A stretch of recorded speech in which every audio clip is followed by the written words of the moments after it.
Thank you very much, Chairman. The House hereby joins the world in commemorating this year's World Day for Safety and Health at Work.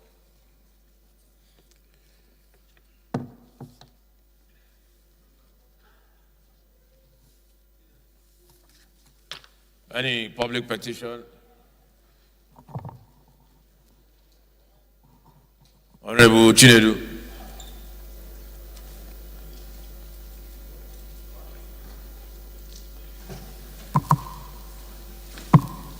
Thank you, Mr. Speaker. Honorable Comrade Chinedu Oga Owen, I represent Yuko Ezasa Federal Constituency. Mr. Speaker, I have a petition from Nigeria Police retiree under the Contributory Pension Scheme. Mr. Speaker, I hereby move to submit the petition. Yeah, go ahead, please.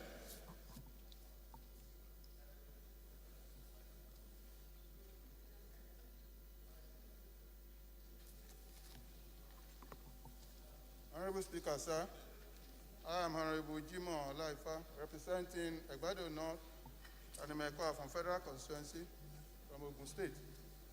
I have a petition written by a community under my federal constituency complaining about illegal incursion into Nigeria's territorial land by Benin Republic. I beg to lay the petition, sir. Yeah, Honorable Laifa, please lay your petition. Thank you. Honorable Yomi.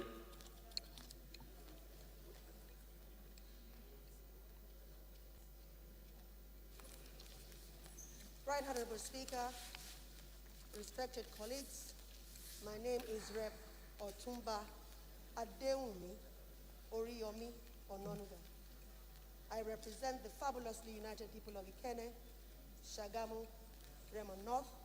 I am from Ogun State and have a petition from Joint CDA's Movement to Save Lives from Baga Town Hall, Ogijo in Shagamu against environmental pollution that is devastating their communities. Mr. Speaker, honorable colleagues, I ask that I be allowed to lay the petition, sir. Please lay your petition. Dr. Alex.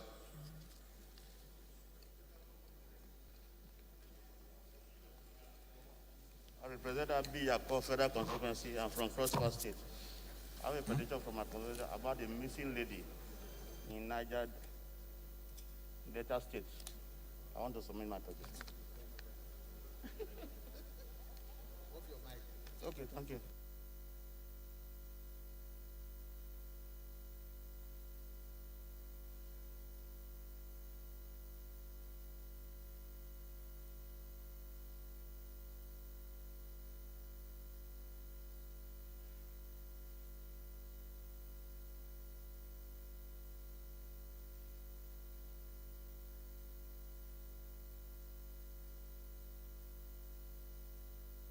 Yes, please, you may lay your petition. Any other petition? Sam, you just came. Okay, go ahead. What's your petition?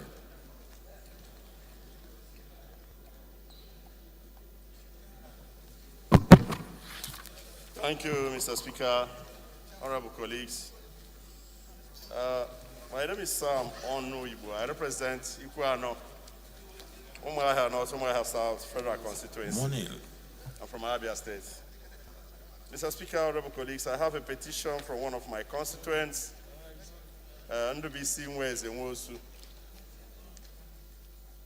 petitioning this honorable house to intervene in the case of his illegal and unlawful termination from the First Bank.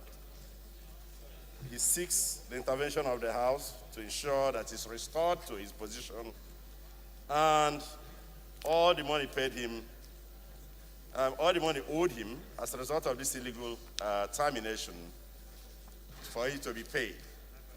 Mr. Speaker, honorable colleagues, with your permission, I would like to lay the petition before the House.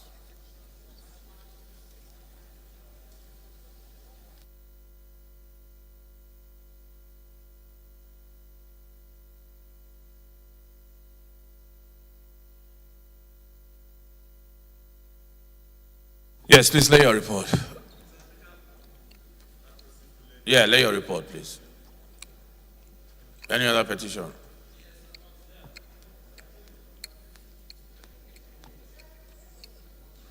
Please,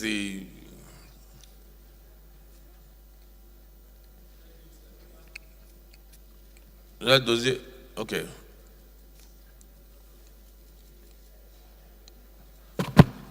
All right, the chairman, Paul President, Honorable Alagbaso, is overwhelmed with the Thank you, petitions. Mr. Please. Speaker and honorable colleagues. I remain Honorable Ferdinand Dozie Nwankwo, member representing the people of Njikoka and Ocha Dumikofia, Federal Constituency, and I'm from Anambra State. Mr. Speaker, I have a petition from one of my constituents, Barrister Chuks Obikwelu, against Ministry of Foreign Affairs. He's requesting for the House to assist him to recover his children and remains of his wife from the Ministry of Foreign Affairs. And also the second one, the Speaker, Mrs. Ayuba Promise Osaya, is requesting the House to assist her to get her entitlements after her husband died during her official duty. May I take your permission of the House, Mr. Speaker, to lay the petition? Please go ahead. Already.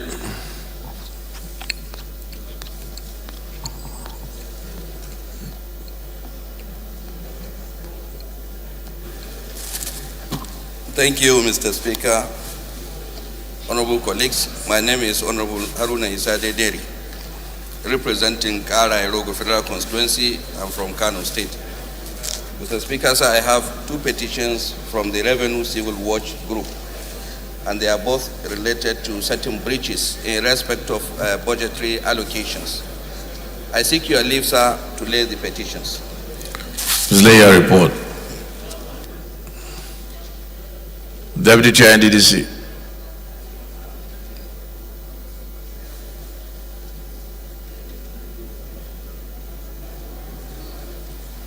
Thank you, Mr. Speaker. Mr. Speaker, my name is Honorable Chief Thomas Tomi. I represent the people of Warri South, Warri North, and Warri Southwest. Mr. Speaker, I'm from Delta State.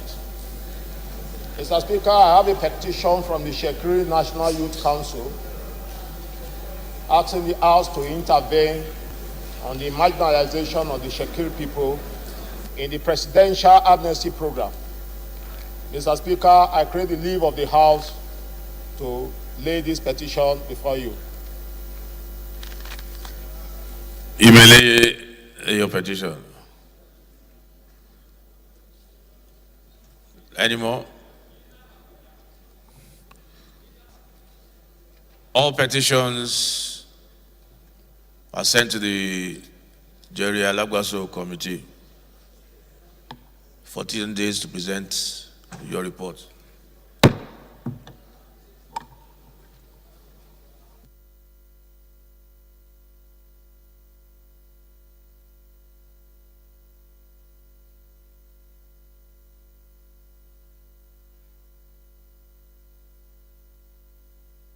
Honorable Satomi, you have a motion?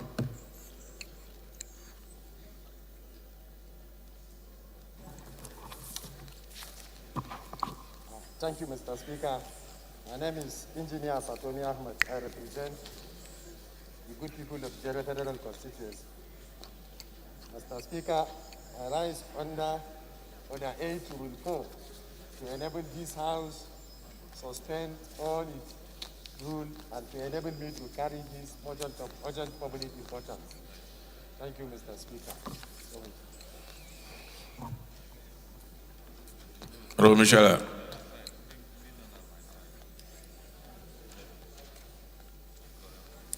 Thank you, Your Excellency. I remain Honorable Dr. Haruna Michelia. I represent all the people of Askra Obahau, Federal Constituency of Borno State. I stand to second the motion ably moved by Honorable Satami Ahmed. I so second, sir. Thank you, Mr. Speaker, for the opportunity. My motion is on the urgent need for the House to investigate the 500 million naira Chibok School Rehabilitation Fund. The House recalled that the unfortunate incident in 2014 of the abduction of 230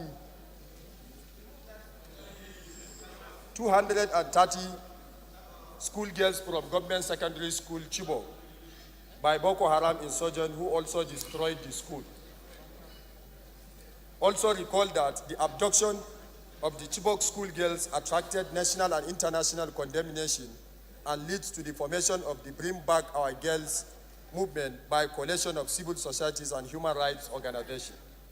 Aware that the federal government, under the administration of President Goodluck Jonathan, announced a 500 million naira funds to rehabilitate the government secondary school Chibok in Borno State. Also aware that then the minister launched the 500 million naira school rebuilding project under the Safe School Initiative program in March 2015 at the Chibok school. Informed that the school, when rebuilt and fully rehabilitated, was expected to have state-of-art library, a laboratory and computer ICT center, a sport arena, and a clinic. Worried that 7 years after the foundation laying ceremony of the Safe School Initiative, an announcement of the 500 million naira funds by the government for the rehabilitation of the Chibok school, nothing has been done in the school and the school has remained closed. Recognize the need for detailed investigation of what happened to the 500 million naira Chibok school rebuilding fund and the Safe School Initiative. Resolve the House to set up an ad hoc committee to investigate the status of the 500 million naira Chibok school rebuilding funds and the Safe School Initiative and report back in 4 weeks. I so move, Mr. Speaker, sir. Okay, so this is about looking into the Safe School Initiative and also the school in Chibok. Okay. Honorable Nkiruka. Thank you, Mr. Speaker.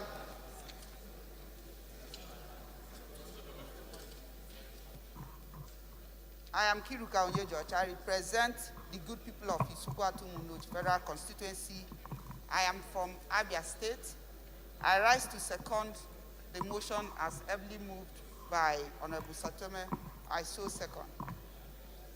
But I don't support that hoc. Okay, pretty straightforward. Those in support, please say aye. Those against, please say nay. Ayes have it. Honourable members, the first business of the day is presentation of 2 reports of the Committee on Healthcare Services, standing in the name of Honourable Yusuf Tanko Sununu. Honourable Sununu is invited to present the reports.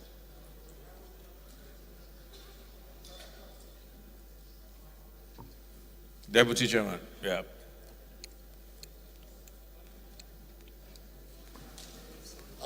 Thank you, Mr. Speaker. I still remain Honorable Dr. Samuel Babatunde Adejari. I represent all the people, good people of Agege Federal Constituency of Lagos State. Mr. Speaker, please permit me to move that this House do receive the report of the Committee on Healthcare Services on a bill for an act to amend the National Agency for Food and Drug Administration and Control Act, CAP, number 1 laws of the Federation 2004, to provide for the payment of all monies received by the agency into the Federation account in accordance with Section 162 of the Constitution of the Federal Republic of Nigeria, 1999 as amended, and for related matters. And also want to move that the House will receive the report of the same Committee Healthcare Services on a bill for an act to amend the Compulsory Treatment and Care for Victims of Gunshots Act to expand and bring the long title in conformity with the actual intendment of the bill, provide stiff punitive measure to checkmate violations and for related matters. I so move. Dr. Pascal, please second.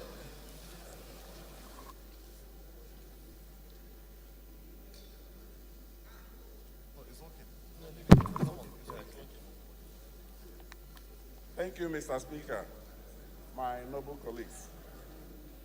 Mr. Speaker, my name is Honorable Dr. Pascal Chigozie Obi. I represent the very good people of Idato North, Idato South Federal Constituency. Mr. Speaker, I'm from Imo State. Mr. Speaker, I rise to second the motion ably moved by my colleague and brother, Dr. Sam Adejare. Mr. Speaker, I so second. Those in support, please say aye. Those against, please say nay. Ayes have it. Honorable Sunu Adejare, please lay the report. Second business of the day is presentation of report of the Committee on Foreign Affairs and Diaspora on retreat organized by the House of Representatives on the review of Nigeria's foreign policy, which was held from 19th to 21st of April 2021 at the Muhammadu Buhari Conference Center, National Intelligence Agency Headquarters at Sokoro. Standing in the name of Honorable Buba Yakub, Honorable Yakub is invited to present the report.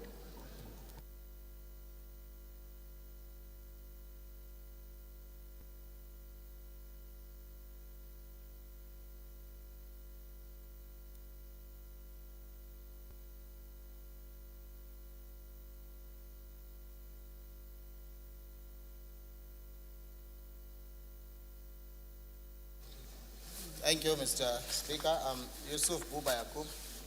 I represent Gombe Home Federal Constituency. I'm from Adamawa State. Mr. Speaker, honorable colleagues, I rise to move that the House do receive the report of the Committee on Foreign Affairs and Diaspora on retreat organized by the House of Representatives on the review of Nigeria's foreign policy, which was held from 19th to 21st April 2021 at the Muhammadu Buhari Conference Center, National Intelligence Agency, Headquarters, Asokoro, Abuja, pursuant to Order 20, Rules 47.1 of the Standing Orders of the House of Representatives. I so move, Mr. Speaker. Honorable Timain, are you here?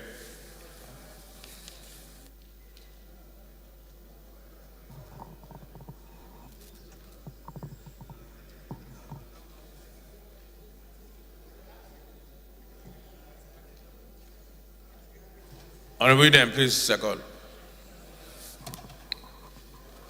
Mr. Speaker, distinguished colleagues, my name is Idem Unyime, member representing Ukanafun, Orowanam Federal Constituency in Akwa Ibom State. Mr. Speaker, I rise to second the motion as moved by my colleague. I so second. Those in support, please say aye. Those against, please say no. Ayes have it. Honorable Yakub, please lay the report. First order of the day is consolidation of two bills. Honorable members may wish to know that the bills are on the same subject matter, and I invite the Chairman, Committee on Rules and Business, to move that the bills be consolidated.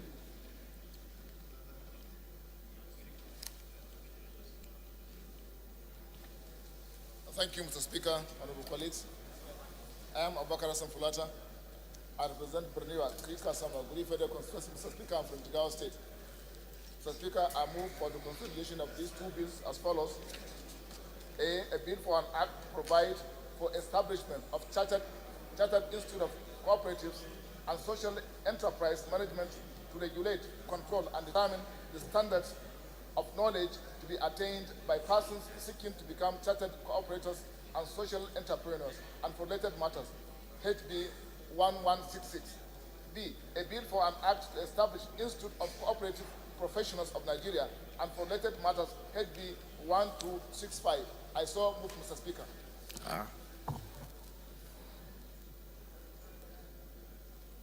Any seconder? Ruru?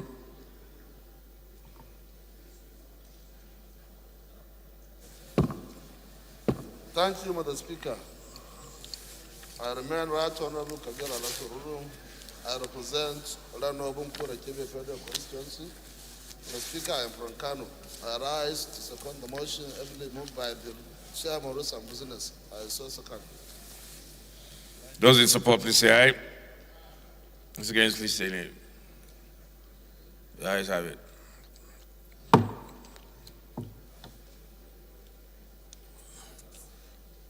Honorable Kiruka, please.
Second order of the day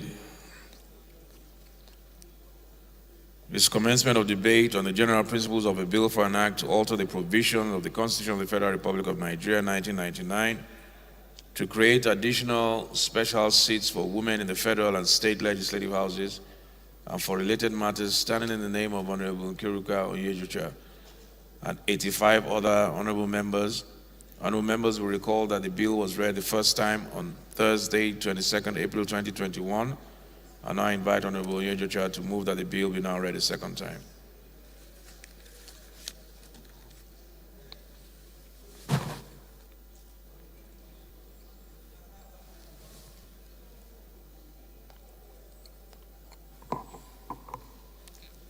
Thank you, Mr. Speaker. I am Kiruka Onyejucha. I represent the people of the Isukwatu Federal Constituency. I am from Abia State. Mr. Speaker, honorable colleagues,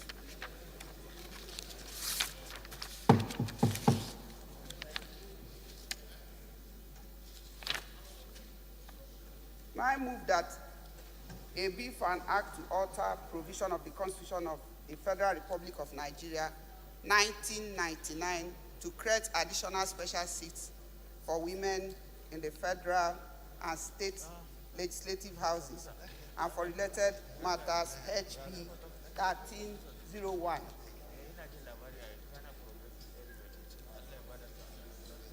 This bill is being sponsored by Right Honorable Speaker, all the women in the House, and majority of the men here. Mr. Speaker, I move that this bill be read second time. And I'm coming.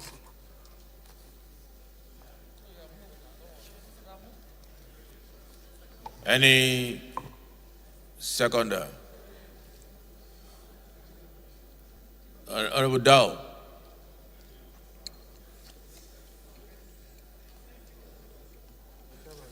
Thank you, Mr. Speaker. Honorable colleagues, my name is Magaji Dawu Aliyu, member representing Brunukuri for Jipere constituency. Mr. Speaker, I'm from Jigawa State. I rise second this beautiful bill. It's for women. Yes, yes, 100%. So I shall be read for a second time. Thank you. I saw second. So we'll just put the question. It's a very good bill. It's an opportunity for us to be on the positive side of history. Those in favor, please say aye. Those against, please say nay.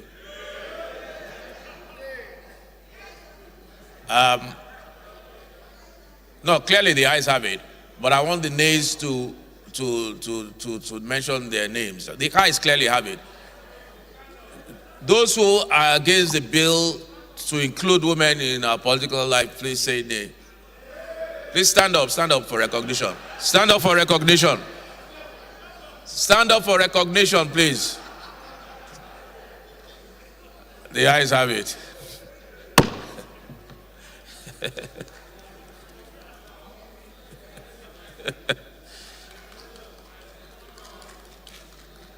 So, well, before you read the second, before you read the long title, Honorable, I mean, we'll put the question, but just for clarity, so what this bill seeks to do is to create special seats, not to take away from the seats already existing, but to create special seats that will only be contested for women, by women in the senatorial districts and the constituencies.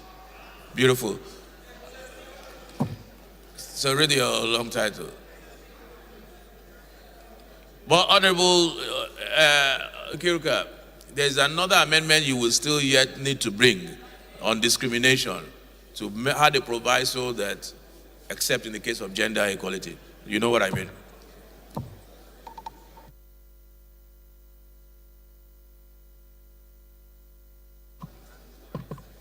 Honorable Speaker, honorable members, a bill for an act to alter the provision of the Constitution of the Federal Republic of Nigeria 1999 to create additional special seats for women in the federal and state legislative houses and for related matters, second reading. The bill is referred to the Special Ad Hoc Committee on Review of the 1999 Constitution, the Honorable Wase Committee. So, we move on to the third order of the day is commencement of debate on the general principles of a bill for an act to regulate the profession of forestry in Nigeria and for related matters, standing in the name of Honorable Johnson Oguma. Honorable members will recall that the bill was read the first time on Tuesday, 10th March 2020, and I invite Honorable Oguma to move that the bill be read a second time.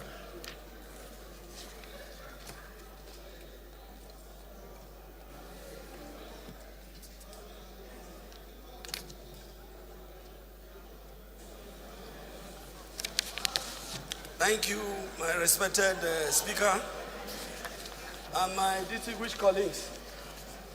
I am Honorable Johnson Agwahide Oguma. I represent all the people of Isako Federal Constituency from Edo State. Mr. Speaker and my respected colleagues,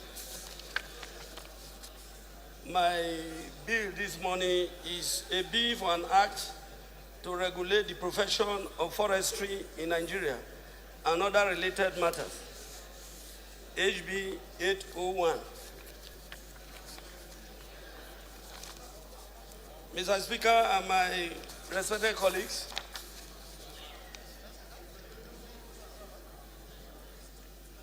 this will it be seconded before I continue? Huh? Be read by second time, Mr. Speaker.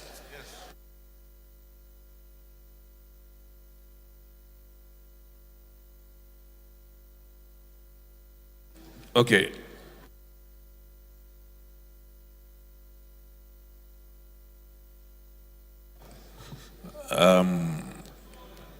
Seconder.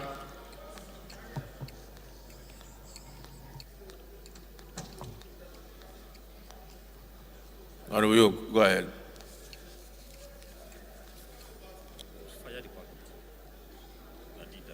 Oh, I did that.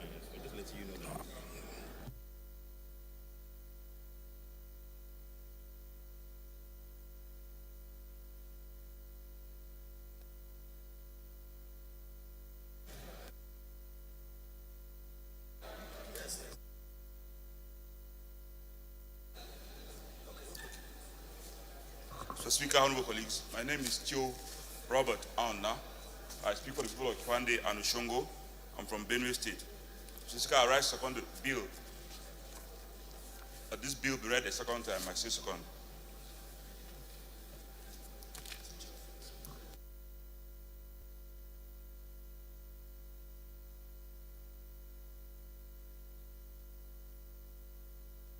Okay, no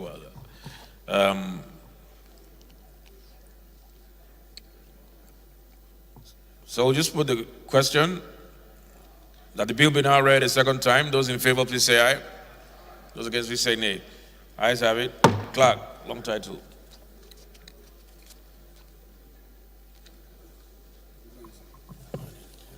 Honorable Speaker, honorable members, a bill for an act to regulate the profession of forestry in Nigeria and for related matters. Second reading.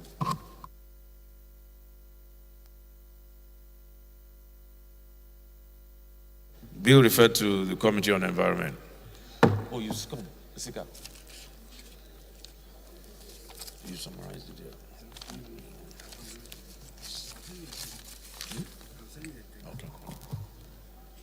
Fourth order of the day is commencement of debate on the general principles of a bill for an act to establish the Public Service Institute of Nigeria, charged with the responsibility for organizing training programs and refresher courses for civil and public servants in the employment of the federal government and for related matters, standing in the name of Honorable Dozier Ferdinand Nwankwo. Honorable members will recall that the bill was read the first time on Tuesday, 2nd July 2020, and now invite Honorable Nwankwo to move that the bill be read a second time. Thank you, Mr. Speaker, my honorable colleagues. I remain Honorable Ferdinand Dozier Nwankwo, member representing the people of Anocha, Njiko Kaduna Kofia, Federal Constituency, and from Anambra State. I rise to move that a bill for an act to establish Public Service Institute of Nigeria, charged with responsibility for organizing training programs and refresher courses for civil and public servants in the employment of the federal government and related matters, be read for a second time. I so move.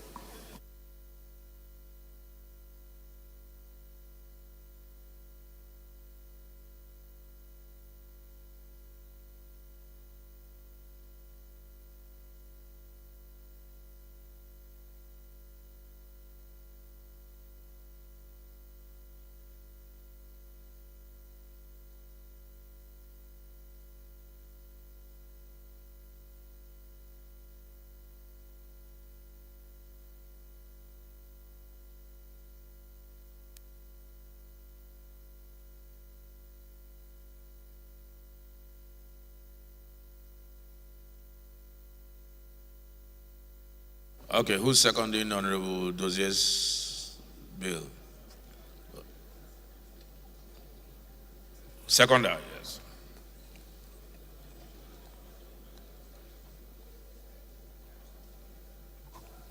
Thank you, Mr. Speaker. Honorable colleagues, my name is Boniface Emerengwa. I represent the good people of Ikwere of Federal Constituency in River State. Mr. Speaker, I rise to second the motion moved by my honorable colleague Dozier. I still second. Thank you very much. Those in favor, please say aye.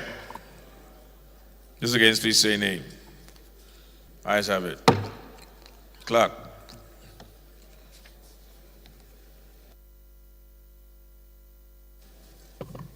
Honorable Speaker, honorable members, a bill for an act to establish Public Service Institute of Nigeria, charged with responsibility for organizing training programs and refresher courses for civil and public servants in the employment of the federal government and for related matters. Second reading.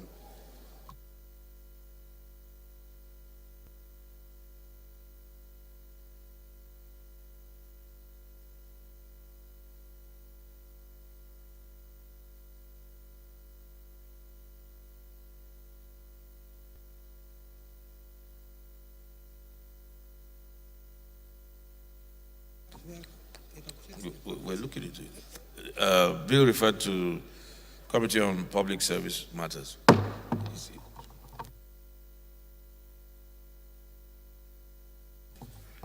The fifth order of the day is commencement of debate on the general principles of a bill for an act to provide for the compulsory teaching of vocational studies in the syllabuses of secondary schools in Nigeria and for related matters, standing in the name of Honorable Joseph Bello.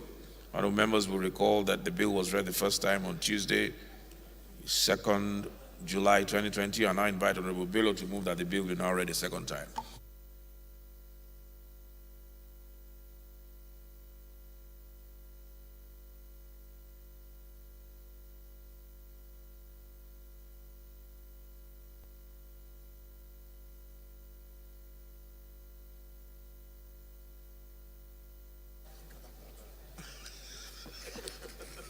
Thank you, Mr. Speaker. My dear honorable colleagues, I am Honorable Engineer Joseph Asukubelo, and I represent the great people of Adavi, Okehi Federal Constituency.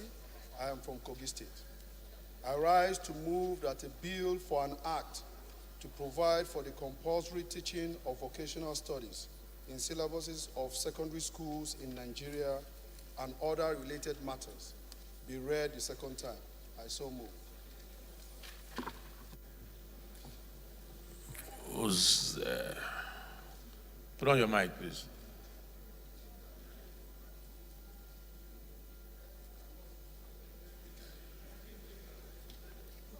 That's Taufik.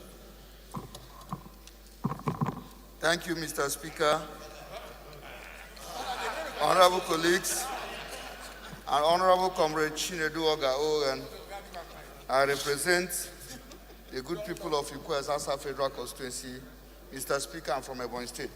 I rise to second the motion, moved by my colleagues, that the bill should be read for second reading. Thank you, Mr. Speaker. What happened? They didn't want you to second the bill? What was going on? Don't worry. Number 5.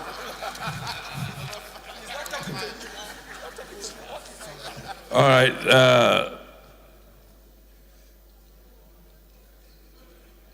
Honorable Bello, 2 minutes.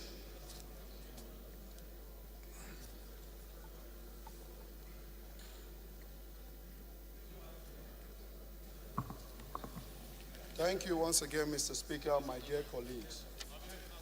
I remain Honorable Engineer Joseph Bello, representing the great people of Adavi, Okehi Federal Constituency of Kogi State.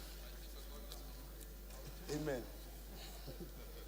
Mr. Speaker, my dear colleagues, over the years, the rate of unemployment, especially of our teeming young population, is alarming and worrisome.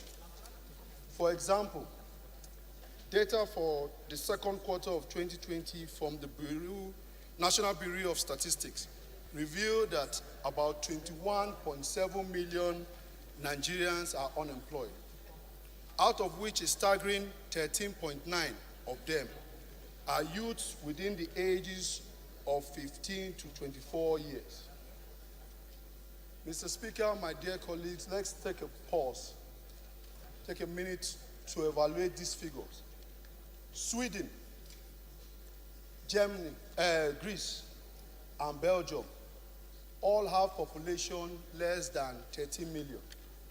So in essence, what we're trying to say is this: we have a country of unemployed youth within our nation. Sadly, these statistics are predicted to grow even worse as the worsening state of insecurity, the dwindling oil prices, and the dire consequences of COVID-19 pandemic continues to take a toll on our economy. Mr. Speaker, one of the often mentioned reasons for high rates of unemployment, youth unemployment in the country, is our educational system, which experts say is designed to produce graduates for white-collar jobs, jobs that are readily available or that are not enough to satisfy the population of teeming youth that we have. And this educational system, rather than it doesn't make them become entrepreneurs or employers of labor. Unfortunately, this has led to unabated poverty, which in turn has spiked widespread insecurity such as terrorism, kidnapping, robbery, and other violent crimes across the country. We all know the saying, an idle mind is the devil's workshop. This dire situation, my dear colleagues, require that the parliament, this people's parliament, should urgently come up with legislative instruments that will fine-tune our educational system. And this is what this bill, before this Hello Chamber, seeks to do. The bill, in essence, seeks to mainstream the study of vocational subjects such as carpentry, fashion design, makeup, catering, event planning, just to mention a few, into our core educational system from the GS level to the SS level, in such a way as to transform all our secondary schools into skill acquisition centers. And by doing so, my colleagues will be catching them young. In other words, it is preparing our young people for employment in the workplace by equipping them early enough with the right mindset, as well as with the right job-specific and employability skills, which will connect them with the business community, either as workers or as entrepreneurs and small business owners. My dear colleagues, this is the globally proven route, because virtually every thriving economy world over, like the US, the China, India, their economy is anchored and sustained by small businesses and entrepreneurial spirit. One sure foundation for that to happen is to fully integrate the vocational training into the core educational system of our economy.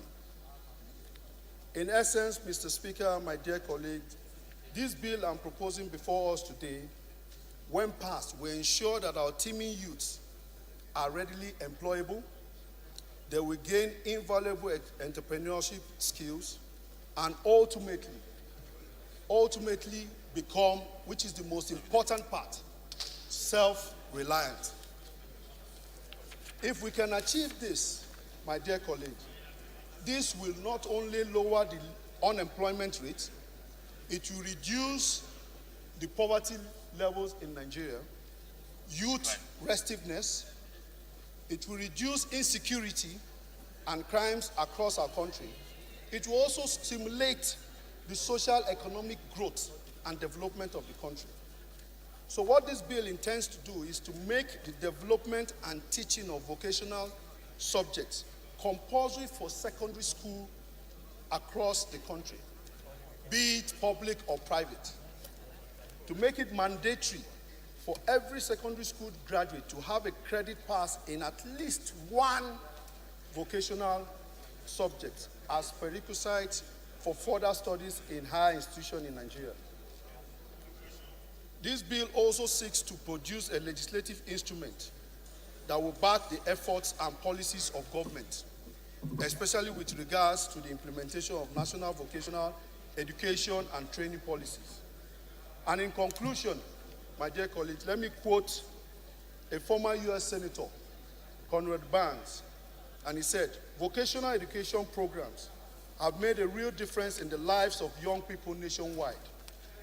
They build self-confidence, leadership skills by allowing students to utilize their unique gifts and talent."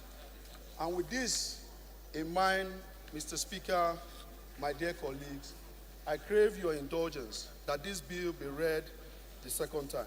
I so submit.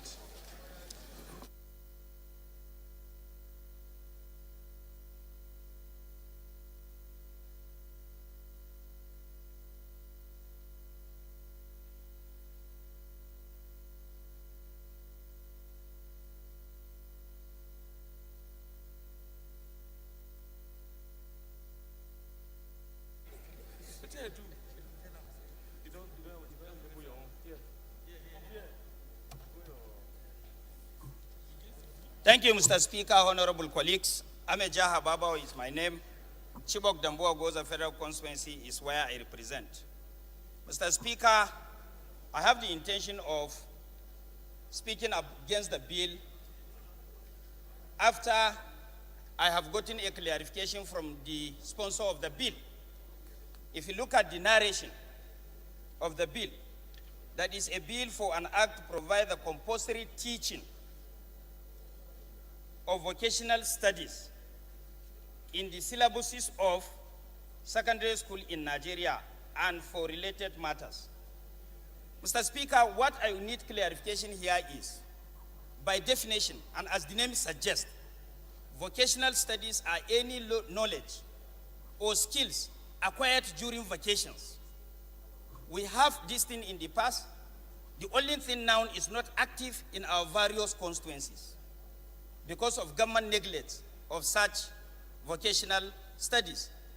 What is actually happening, or what actually happened in the past, sir, is that during vacation, instead of students of secondary schools and other related institutions to go around doing something else that is not in line with the expectation of the society, they can go to the vocational schools and acquire knowledge so that at the end of the period, even if they have not gotten a white-collar job, they can venture into what they have acquired.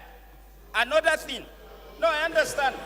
I just need to... No. Hold on, honorable colleagues. No, I think there's a little misunderstanding. Yes. I think there's a little misunderstanding. Yes, that is why... Because you're thinking of schools, vacation schools, when they're in vacation. But this is vocation. I think that's the mistake. Okay. Yeah, I think that's the mistake. Vocation is, less formal education. Yes. For skilled workers, skills acquisition. That is why I said I just need clarification. Yeah. I need clarification. Yeah. Before you pass the question, you move the question. Thank you. Yeah. I think that's the clarification. It's vocational schools as opposed to schools you go during vacation. Yes. I think that's the clarification. Honorable Osai.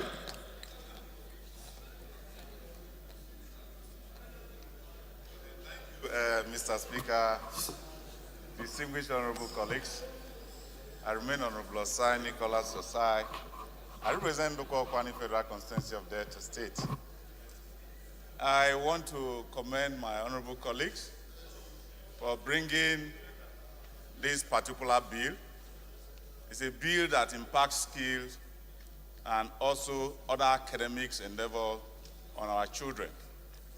But when looking at the constitutional provision of this kind of items, I refer, Mr. Speaker, to the concurrent list, item 28, item 29, and item 30, because probably we can resolve that at committee stage. Why I'm bringing this issue is this. The item listed in item 29 of the concurrent list empower the state and the federal government to establish certain institutions, both on secondary. But you go to item 30, he gives state power on vocational education. So my question is that how do we now align both? Probably at the committee stage, we could be able to address that concern. But Mr. Speaker, when you looked at item 30 of the concurrent list, I see it as a power conferred on states to create vocational institutions. But whether the National Assembly can also legislate on it is an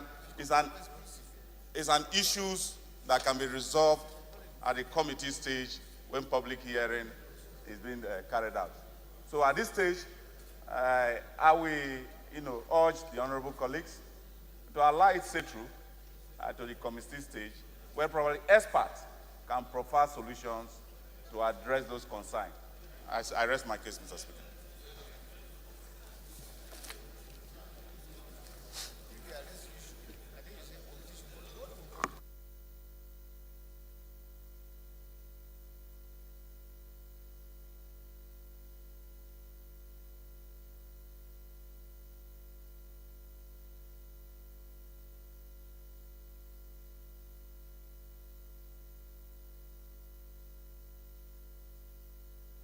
Honorable Osai, you said on concurrent list is what?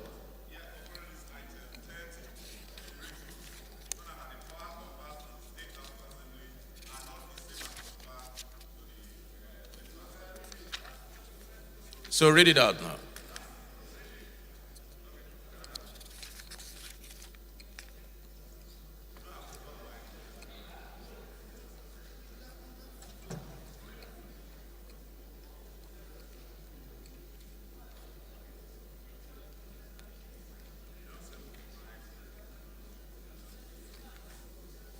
Yeah, please read it. Because I'm not sure what you.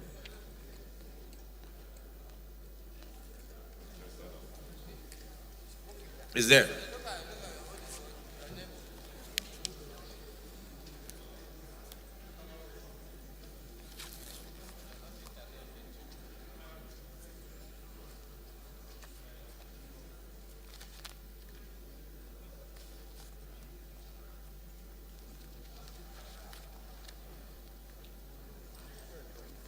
Thank you, Mr. Speaker.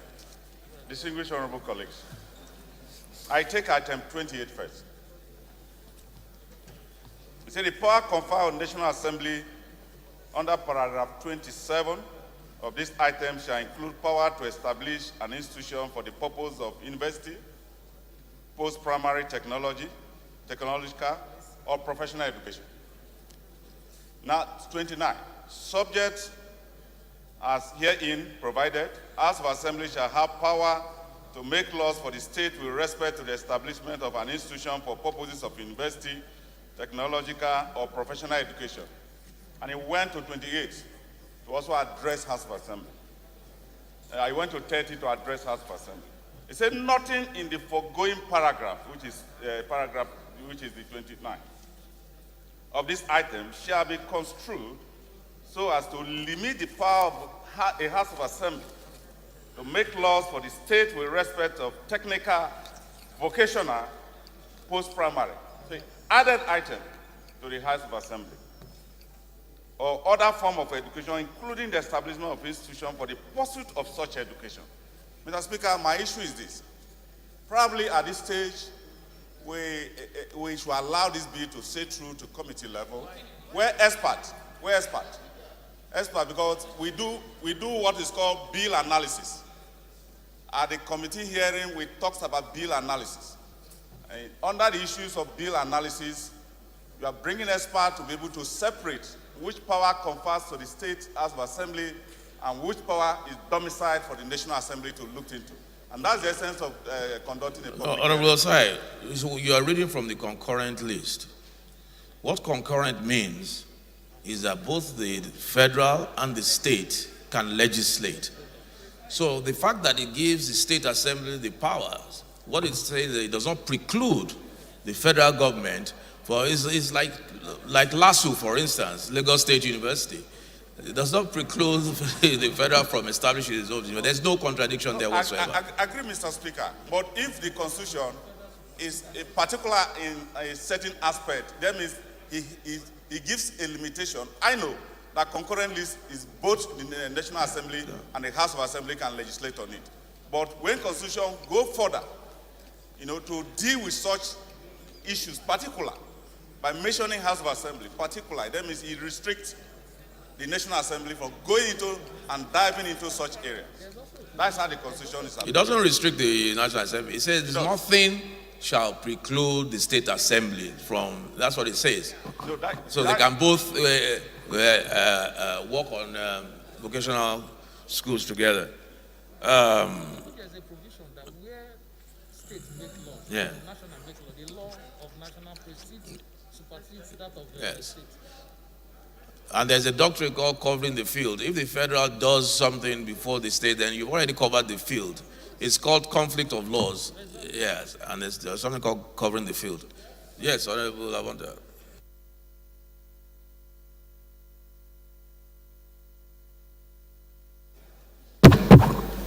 Thank you, Mr. Speaker. My very distinguished honorable colleagues. Mr. Speaker, I've listened attentively to the arguments being canvassed in support and also against the bill.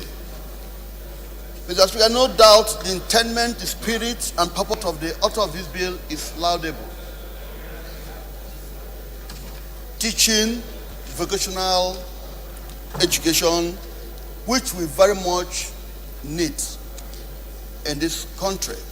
Vocational and not theoretical education. But Mr. Speaker, I need to say that vocational education is much needed in this country than most of the degrees on mere cosmetic courses.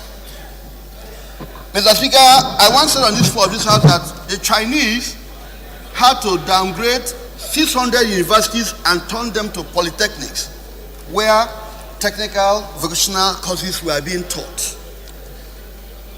Mr. Speaker, but we are unfortunately found ourselves with constitutional barbed wires surrounding us. I looked at the bill, well set out, good intendments. May I ask you, can we compel a private school that came out to teach only grammar to do vocational courses? You can do that with government schools, sir. Mr. Speaker, you can't compel somebody who set out a school, French, Nigerian Institute, college, or whatever, to do technical education. It's choice. The Constitution guarantees their fundamental right, what knowledge to seek. I'm in agreement that we should pursue technical education.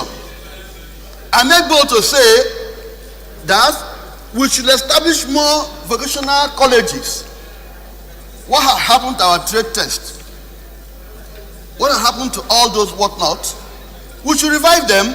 So what I'm trying to say, this is a policy matter that should be domiciled with the Federal Ministry of Education on curriculum matters, where from time to time we have a subsidiary legislation which empowers the Ministry of Education to proclaim on curriculum issues. But coming to put a law that every school must teach AYZ will be overreaching, Mr. Speaker, honorable colleagues. It's a matter of policy. If I set up now to do a school, a secondary school that will only do English and mathematics, simplicity, and I charge $1 million, whosoever feels like coming to pay will pay, like a witness. But telling them that they must add vocational courses to it, only government schools can be even asked to. And you don't do a law just because of some momentary gaps. You can use policy instruments to correct it. I'm of the view that the author of this bill should do legislative work to refer to say government schools should, am I protected? I'm of the view that we should say government view, or alternatively, there are a way of doing things. Government can provide incentive for whichever private school that wants to do vocational courses. But you can't mandatorily, you are a lawyer, Mr. Speaker, you can't mandatorily ask me, a private school proprietor, to have a certain course. You can say, for any school who wants to do social vocational courses, we'll provide you the incentive, we'll set you up. But coming here to do, let us not do a bill somebody can challenge successfully in court. We can't breach it. I'm of the view that proper legislative work should be done in this. So I will pass a bill that can stand the test of time. That is what I want to add in it. Let's have a time to refresh this bill and add value to it. Thank you, Mr. Speaker. Thank you, Honorable. I want to raise a very interesting proposition. But let me ask, Honorable Abonte, can you make education itself compulsory?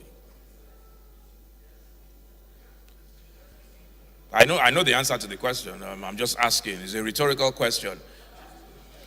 Yes, you can make education compulsory, but a pattern of education. You cannot make, for example, pornography compulsory. You cannot. It's education.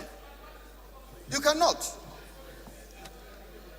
The reason why I ask is because you have pegged your argument under the freedom for anybody to decide, I don't want to teach this, I don't want to teach that. So therefore, one can have a freedom to say, I don't want to educate, I don't want to be educated. But it's an interesting proposition. I think Honorable Johnson had yes.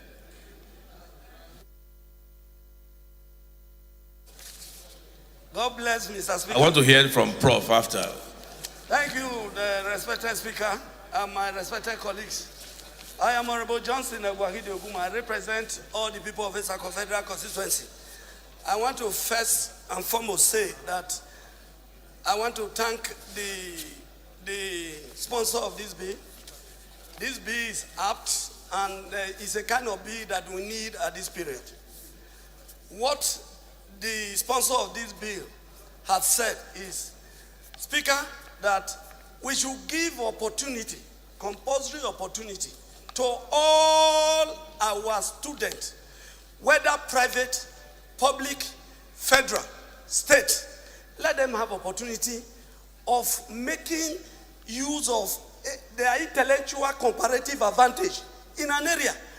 It's not everybody that goes to secondary school that will go to university. The issue now is that if you have opportunity of learning a trade while in school. Honorable Johnson, Honorable Abonta's argument is not don't give them opportunity.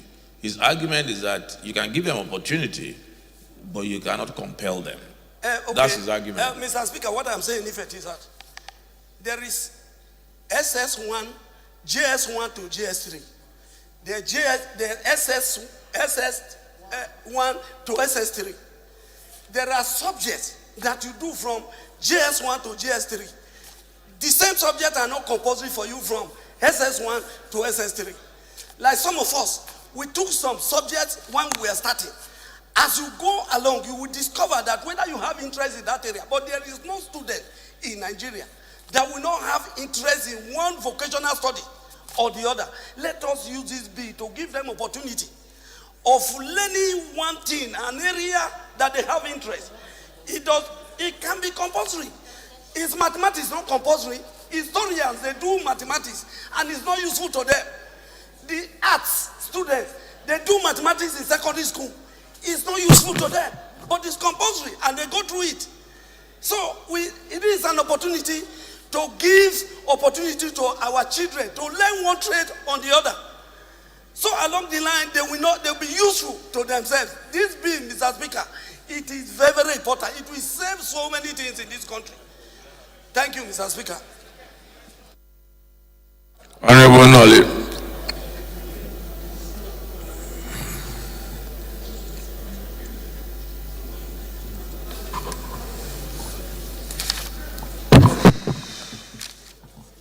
Mr. Speaker, colleagues, my name is Nolin Naji. I represent Kano East West Federal Constituency from Enugu State.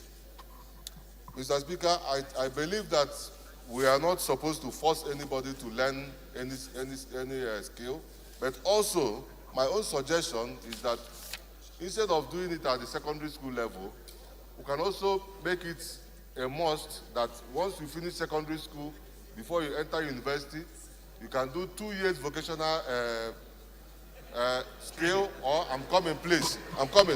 Or the second one, we can convert NYSC for purpose of vocational studies. Option. It's an option. We can do NYSC instead of telling people to learn vocation in secondary school. We can use NYSC. That 1 year of NYSC, we can convert it to vocational learning. Studies. That's my suggestion, sir. Akiolu. Honorable Ben.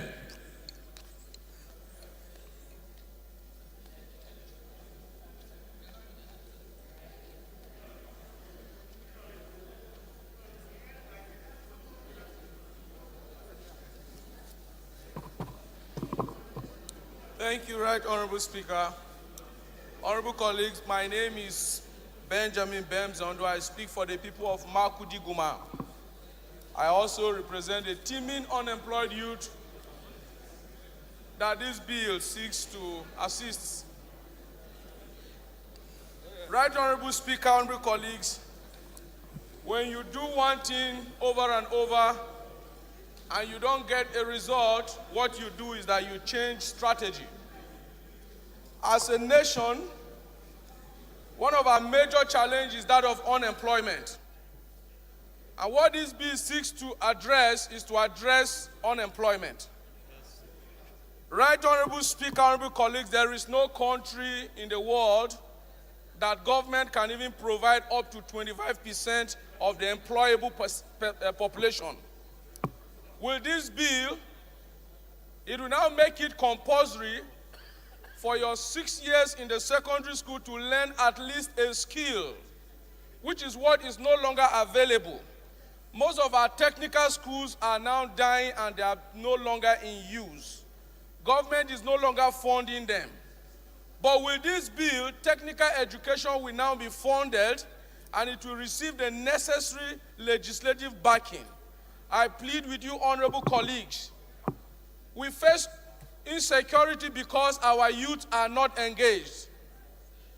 Today, when you go to most of the vocational discipline, what you see there are children of less privilege. Mr. Speaker, honorable colleagues, every holiday I send my children to go learn a skill, at least for 2 weeks, because they are not available in their schools.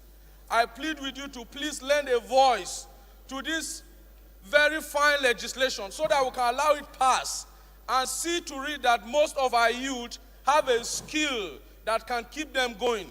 Right, honorable Speaker, I was a photographer in the university. And that was the skill that kept me paying my fee and even others. As I speak to you today, that photography stand still exists in Bayero University, Kano today. A lot of people have passed through that same skill.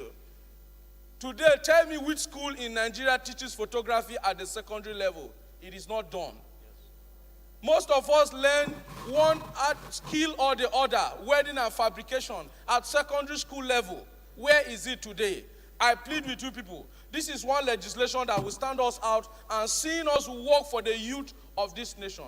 I lend my voice to this very wonderful legislation. I don't want to call anybody speaking this as anti-youth. Just like we didn't oppose the legislation for women, let us not oppose this legislation.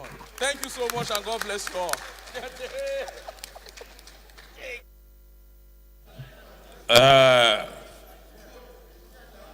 Prof, you are an educationist. Any comment or you are okay?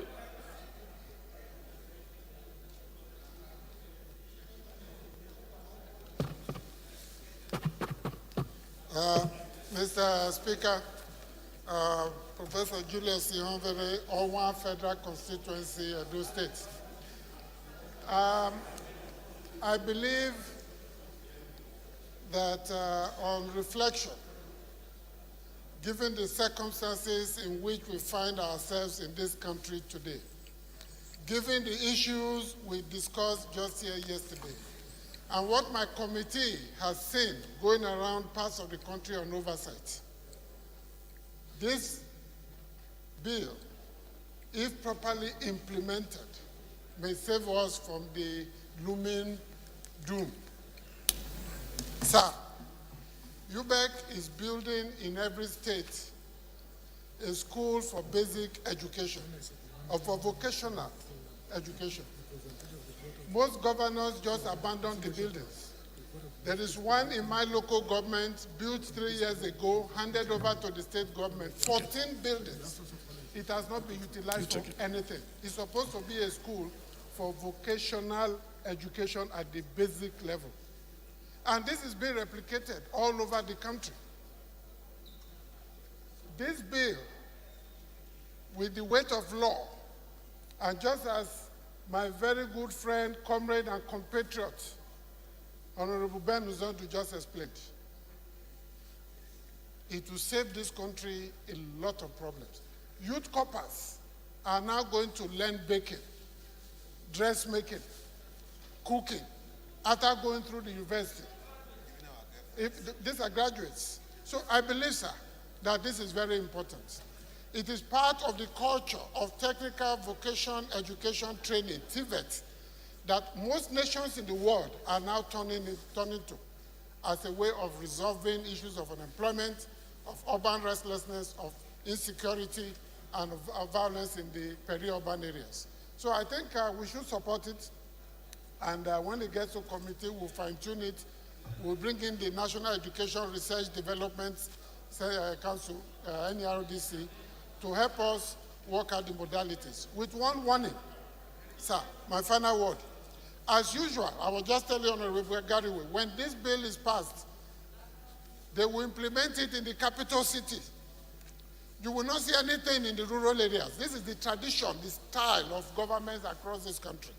So this House must be ready to work on this bill in such a way that it will protect the majority of our people that are in the villages so they benefit from this kind of initiative. Thank you, Mr. Speaker. Thank you, honorable colleagues. I must say, Honorable Abont raised an interesting legal point, but it's a gray area, and like the Ninth Assembly is known for, we promised ourselves to start thinking outside the box. We need to look at this in the context of unemployment, like Honorable Ben rightly pointed out. Every day we all do empowerment programs in our constituencies to teach this trade, teach that trade. There's no point doing that if we do not have vocational courses to teach these children. So I'll just put the question. Those in favor, please say aye. Those against, please say nay. Ayes have it.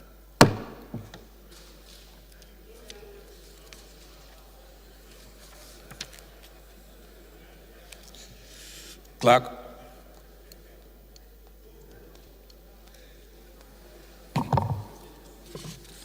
Honorable Speaker, honorable members, a bill for an act to provide for compulsory teaching of vocational studies in the syllabuses of secondary schools in Nigeria and for related matters. Second reading.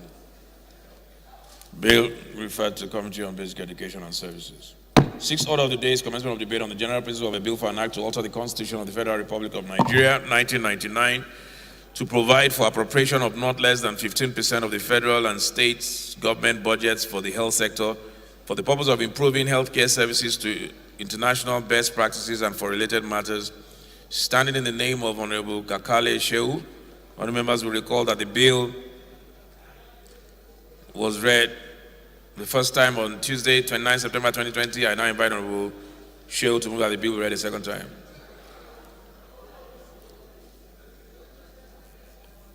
Honorable Kakale, this bill basically seeks to allocate a certain percentage in the budget and to embed it in the Constitution. Don't you think it should be a standalone bill, nothing to do with the Constitution? That's just my thinking. It's a very good bill, but I don't think it should be in the Constitution. Go ahead.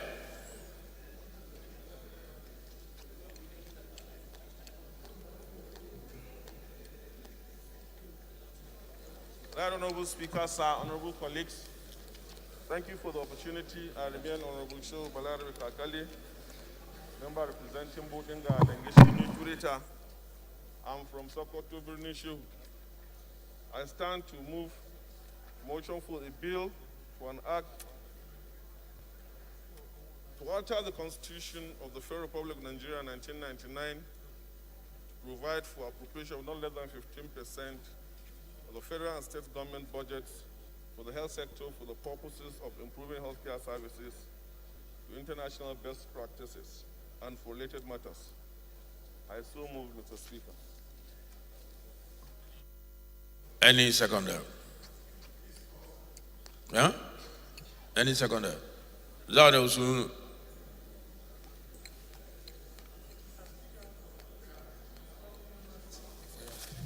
I'm Honorable Dr. Yusuf Tanko Sununu, member representing Yahuri Shanga and Gaski Federal Constituency. Mr. Speaker, I'm from Kebbi State.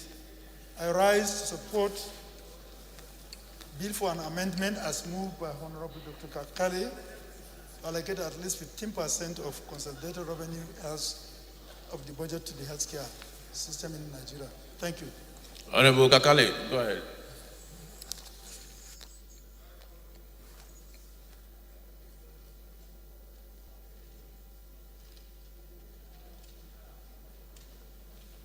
Honorable Speaker, sir, I want to thank you and my colleagues for the opportunity once again. Sir, this bill attempts to amend the Constitution to provide for 15% budget percentage for health.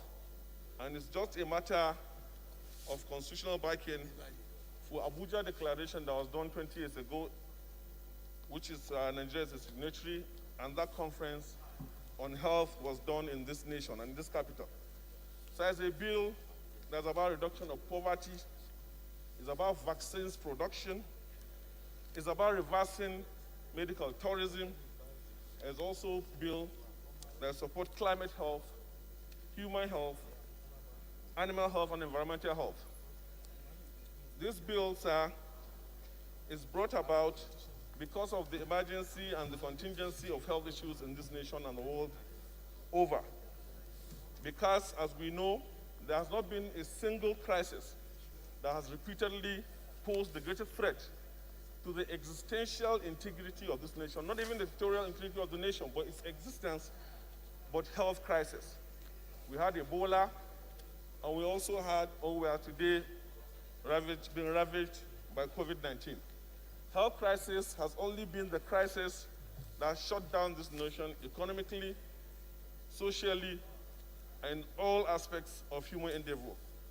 So we believe, Mr. Speaker, if this bill passes and this amendment is achieved, it will not only fund health, but all other determinants of health, including education, nutrition, environment, youth, women, and lifting 100 million Nigerians out of poverty. We are having challenges, Mr. Speaker, about productivity in this nation due to issues of nutrition in our children, as we all know, which affects the IQ of our children. If we are able to get this bill passed, sir, Nigeria will produce the most productive and intelligent young people that will propel us into this 21st century. It's also about poverty alleviation, because no country, sir, develops above the health of its citizens. This is a nation that is ravaged by diseases will always lag behind in development indices.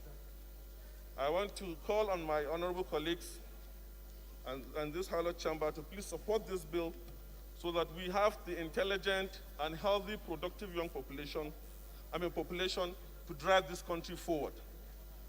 I repeat that if we remember and we know vividly that currently it's only COVID-19 pandemic that has ravaged this country and the world, that has caused a shutdown of all economic activities in this nation.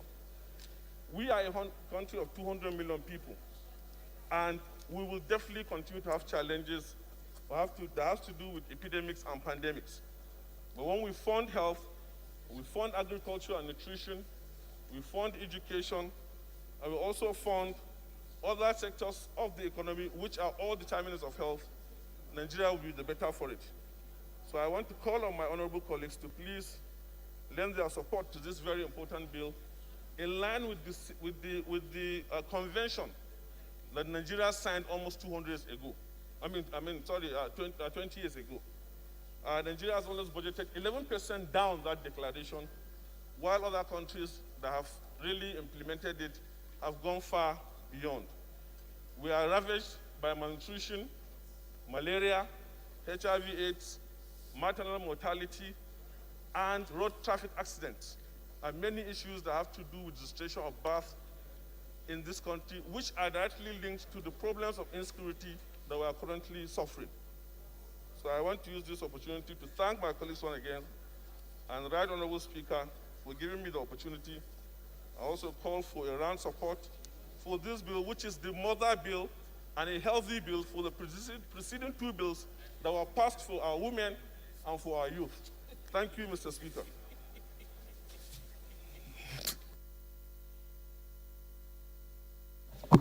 What's your point of order?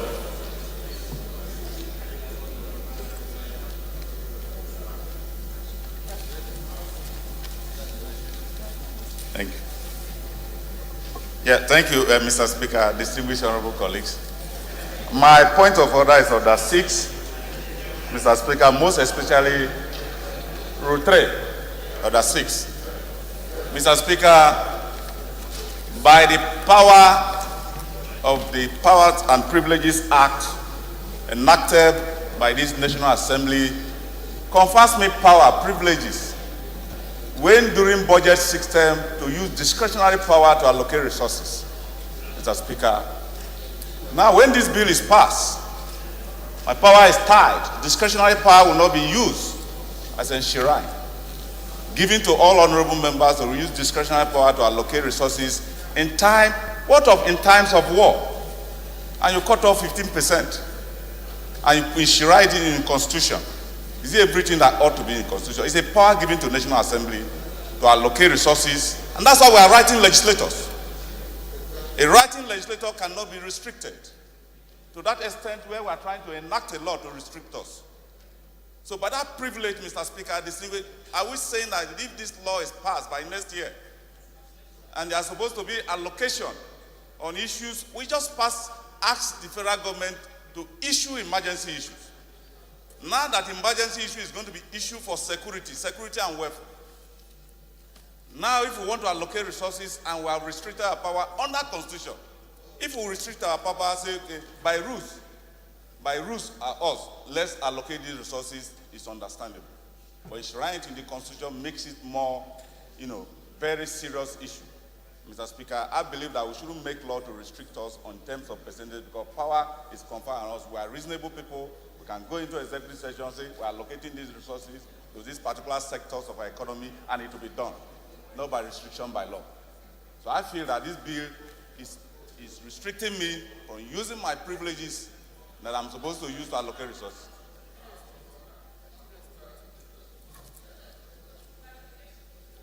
Clarification. Honorable Toby.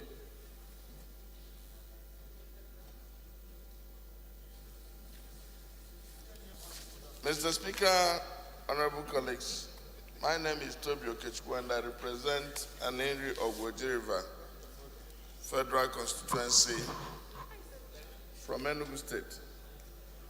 Mr. Speaker, honorable colleagues,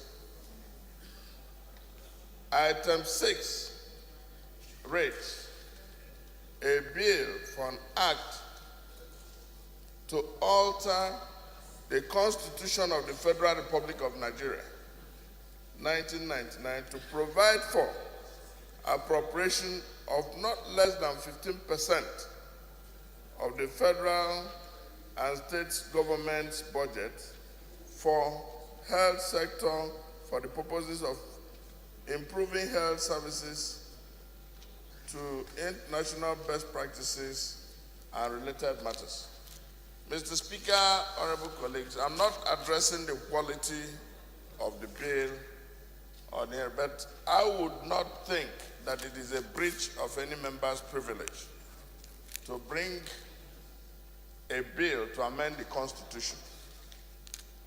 That you're a writing legislator does not presuppose that bringing a bill to amend the Constitution alters that.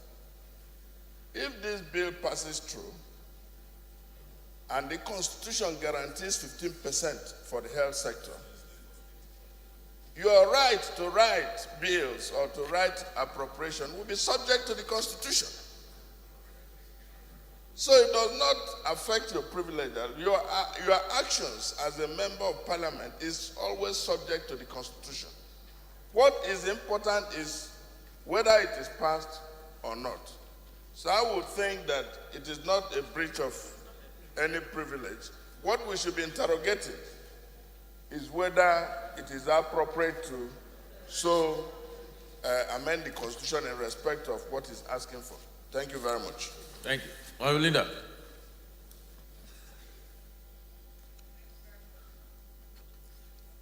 We have a point of order on the floor board. I want us to exhaust you the broad. Go ahead. Oh, sorry. Hold on. Go ahead. Okay. Thank you very much, Mr. Speaker. I'm Linda Chuba Ipiazu, representing the National North and South Federal Constituency. Mr. Speaker, the Deputy Minority Leader already addressed what I wanted to say as regards Honorable Asai's point of order. But I'd like to comment on the bill itself. It's a nice bill, simplicity, but... Can somebody second the bill real quick before we get into it? Oh, I'm sorry. Who seconded it? No. Against it. Oh, so no. Okay. I thought you raised a point of order to stop the second. Okay, go ahead. Mr. Speaker, definitely our health sector needs special attention. Nobody can actually speak against that. But if we're talking about altering the Constitution, we have to be very careful. Not every single thing goes into the Constitution. I will submit, Mr. Speaker, that this bill, maybe it should be redrafted to just be a legislation. I don't know how he wants to do it, but to have it enshrined in the Constitution is not a good move for us, because it's just going to open floodgates. So that means every sector will have a constitutional provision just for it, in which case, what are we going to do? So I don't think it should be a constitutional matter. Not everything needs to be enshrined in the Constitution, but this can be achieved. But Mr. Speaker, one thing is, if you go through appropriations over the years, a lot of monies, I'm not saying it's enough, but a lot of monies are appropriated for this sector. I think the question should be, what have we been doing with the appropriation? All the monies are appropriated in the sector. What have we done with it? So I think we should actually maybe have the committee actually look into that first of all, then now know what they can come up with. But my submission, Mr. Speaker, is this should not be a constitutional provision. Thank you very much. Honorable Bonta.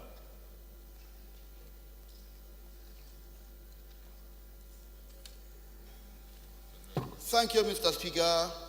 I remain once more Uzoman Kima Bonta, Mr. Speaker, I'm from Abia State.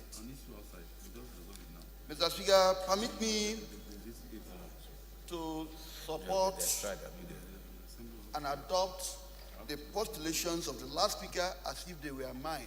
Of course, we conferred while in the other room to come about this.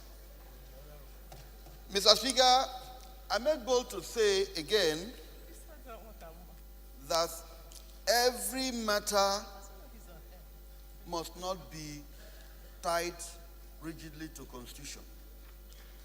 Mr. Speaker, I make bold to say, if you look at our Constitution, there is a big volume. The American Constitution for years is just a pamphlet. The problem we have is implementation and utilization of funds. Our problem in Nigeria is not budgetary allocations or mapping out money. It has remained the utilization of the money.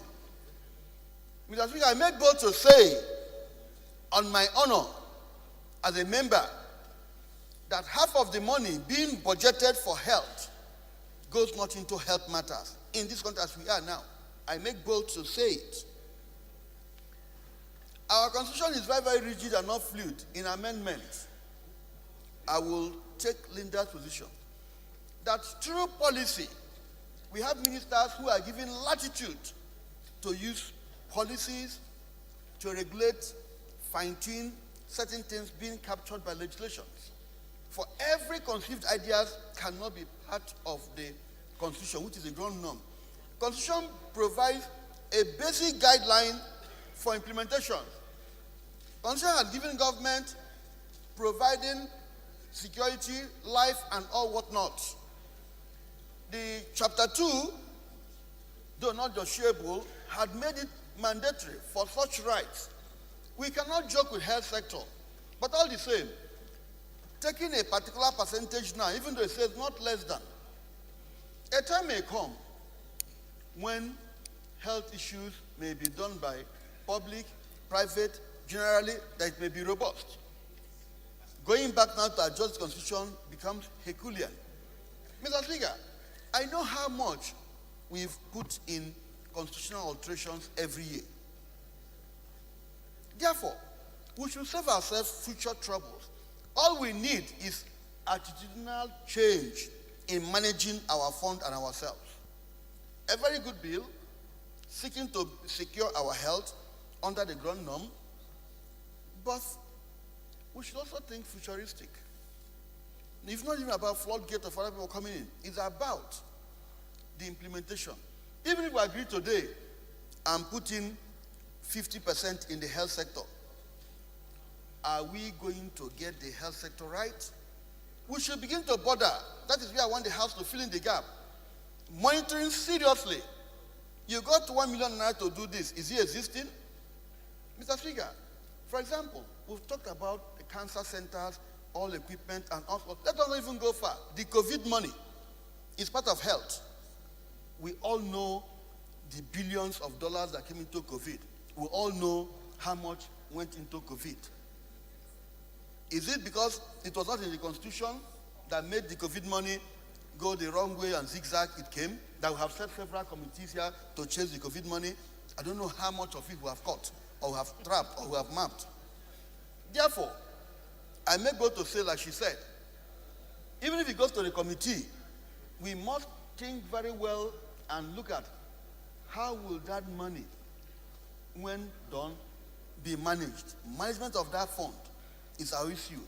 Before I sit down, I want to caution and advise us that every minute detail will not be a constitutional matter. Constitution should be sacred, should be reserved. There must be a fluidity for the ministers and so on to tinker according to the dictates and the time. Time changes. Nothing is stagnant.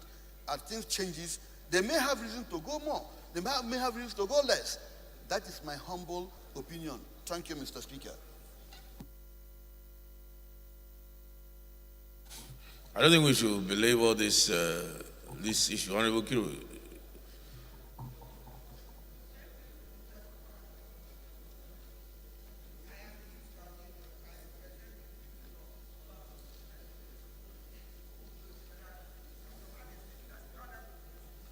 This bill this morning has brought out something to the fore, and that's the point that our health sector is not working, that the budget allocated to health sector is not also working. And my colleagues had also said that we should be looking at how expenditures are made. And having said this, I believe that something drastic has to be done, because even if we are not bringing it to constitutional alteration, how do we get out of this quagmire? I heard one person saying that, oh, that there's no COVID in Nigeria, that what we don't have is institutions that will take care of our health. That Nigerians, instead of spending billions and trillions on vaccine, should go back and fix their health institutions.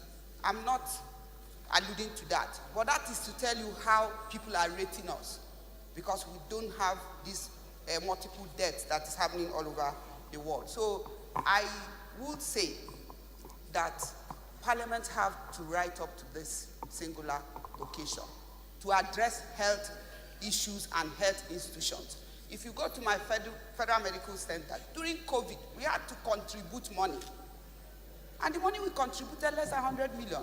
But we were able to do molecular laboratory. And you see in the budget, hundreds and hundreds and hundreds of millions, counting it to trillions, and they cannot build one lab. And so the question is, it is time for us to rise and begin to investigate all the allocations that have been made over the years. Where are the money? So we should track the money and track the people who are spending this money. Let us tell us the truth. Somebody is appointed one thing today, you know the man's status, all over. By the time you know it, few months, the man had become a billionaire in any sector. And it's happening, and we are not doing anything. So I agree with what my colleagues have said this morning, that we should do an audit, especially in health sector. So, Mr. Speaker, I will advise that my colleague, if you so agree, should maybe withdraw this bill and bring another fresh bill that, or motion that will get us working to find answers to several questions that are being asked. Honorable Oshoba. Minority Leader.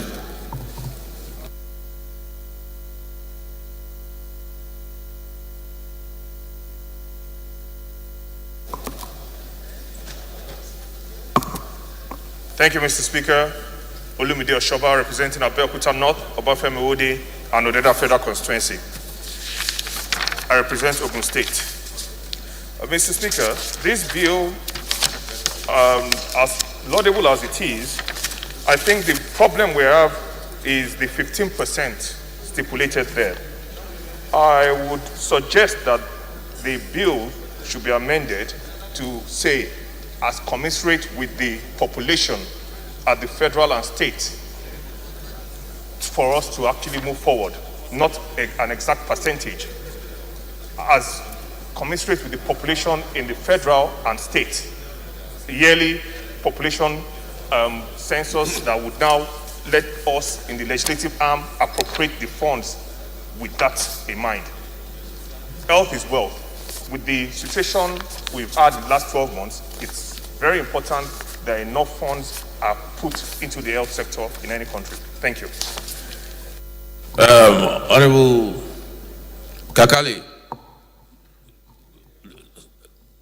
the fundamental question that's been raised, that everybody seems to be on the same page, that this is a really, really, really good bill. But the question people are asking is that, should it be in the Constitution as opposed to a standalone piece of legislation by itself that can be amended at any time or changed at any time? So I don't know if you have a reply to that, or we'll just go ahead and put the question.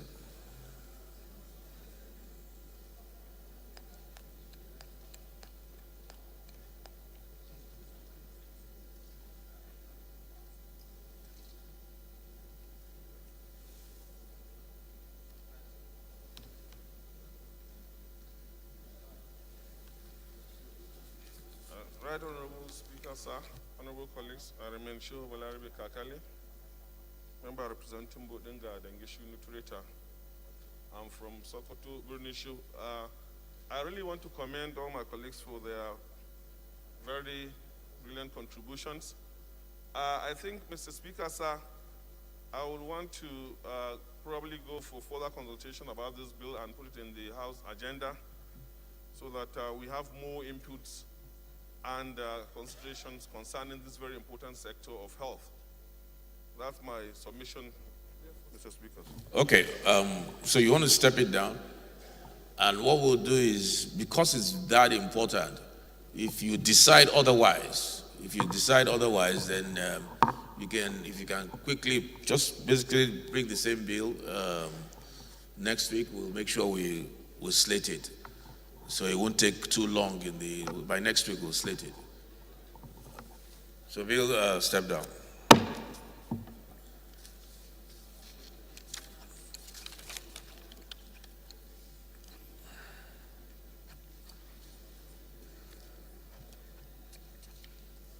The seventh order of the day is commencement of debate on the general principles of a bill for an act to establish the Federal Medical Center, Reno, and for related matters, standing in the name of Honorable Kabiru Al-Hassan Usman Rurum. Honorable members will recall that the bill was read for the first time on Tuesday, 28th of October 2020, and I invite Honorable Rurum to move that the bill be read a second time.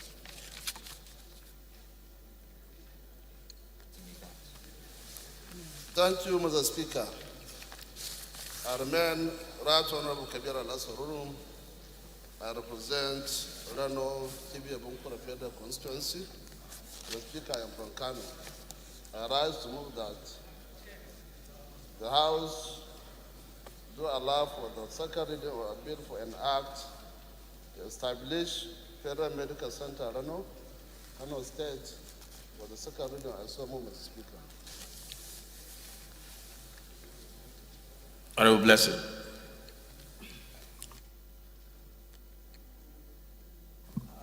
Thank you, Mr. Speaker. I am Blessing Onyechonu, and I represent the entire people of Otupo Himini Federal Constituency. I am from Benue State. I rise to second the motion that the bill be read a second time. I so second. Okay, it's an establishment bill. Those in favor, please say aye. Those against, please say nay. Ayes have it.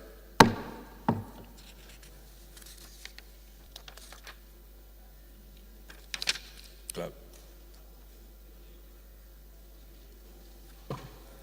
Honorable Speaker, honorable members, a bill for an act to establish Federal Medical Center Reno and for related matters, second reading. Bill referred to Committee on Health Institutions. Eighth order of the day is a motion on extension of time to enable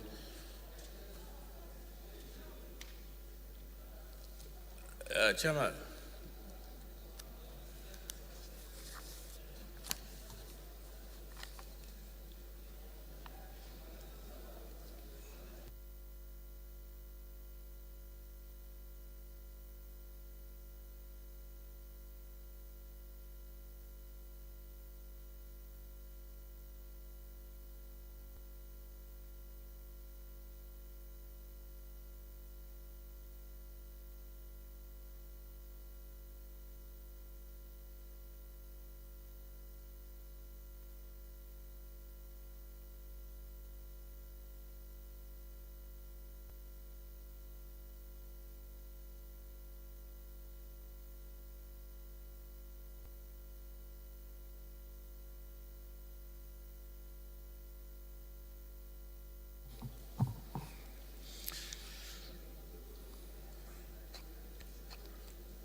Yes, Honorable Fulata, please, you're invited to move the motion.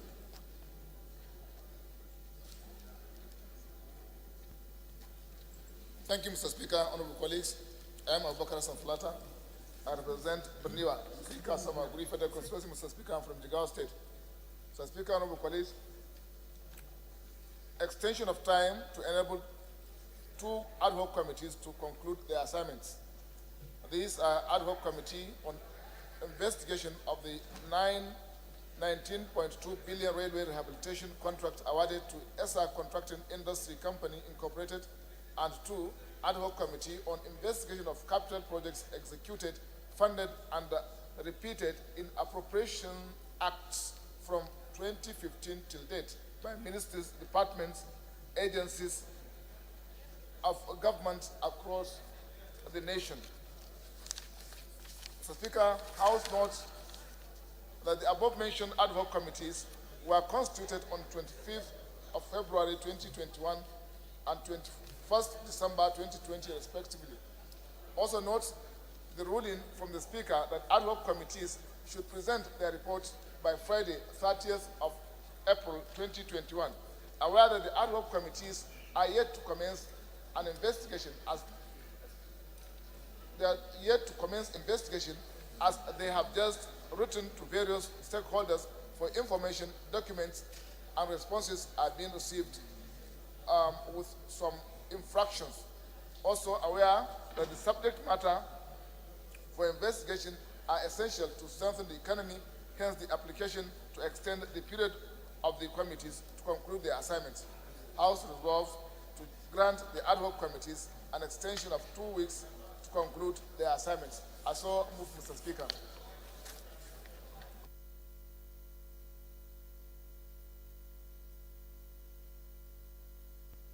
Okay, so these 2 ad hoc committees are asking for extension because they were just inaugurated. I think one was yesterday. Yeah, so they haven't been doing anything. They have just been inaugurated. So that's the reason why. I just wanted to make that clear, since all ad hoc committees are supposed to send in their reports at the end of the month. Any seconder? Honorable Michelle.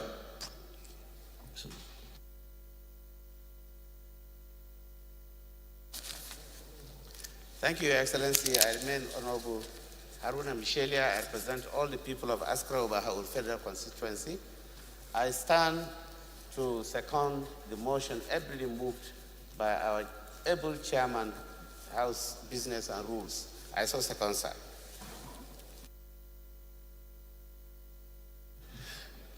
Yeah, those in favor, please say aye. Those against, please say nay. The ayes have it.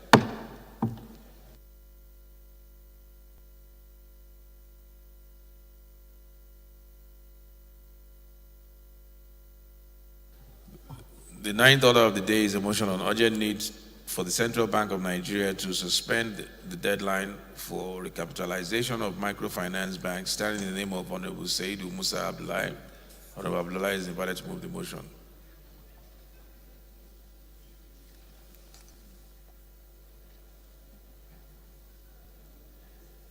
Mr. Speaker, honorable colleagues, my name is Honorable Saidu Musa Abdullahi.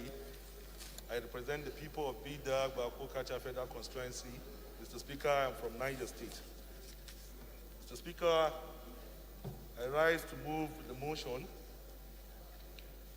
for the urgent need for the Central Bank of Nigeria to suspend the deadline for recapitalization of microfinance banks.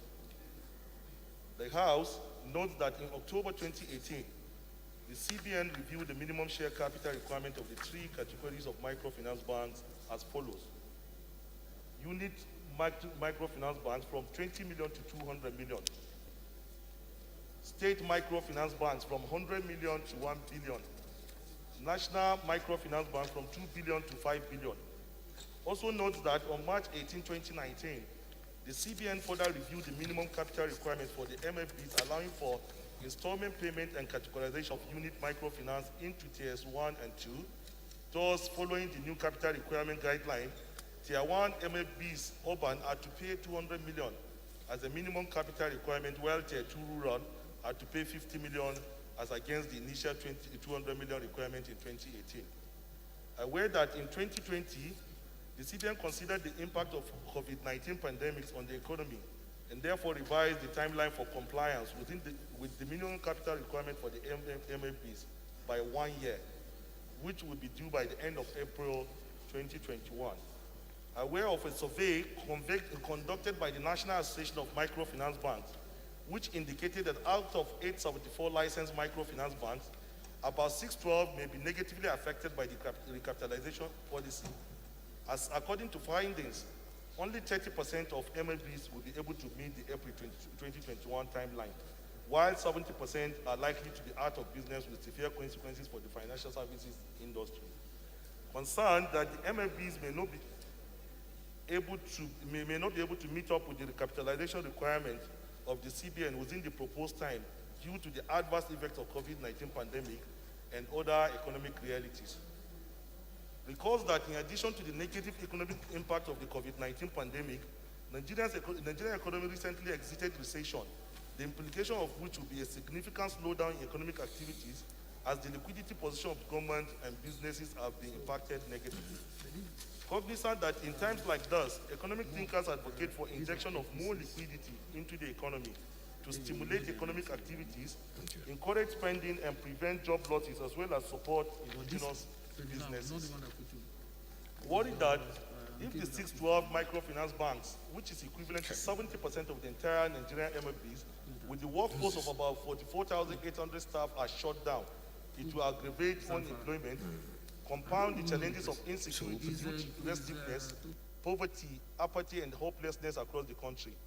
The House therefore resolves to urge the Central Bank of Nigeria to suspend the planned recapitalization program until the economy stabilizes and considered safe for a new deadline to be fixed. Mandate the Committee on Banking and Currency to interface with the CBN to find a workable solution to the challenges associated with the capitalization of the MFBs in Nigeria and report back within 4 weeks for further legislative action. I so submit, Mr. Speaker.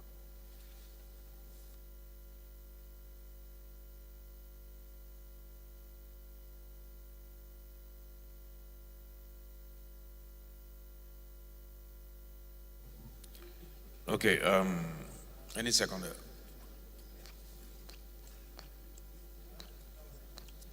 Honorable Soro.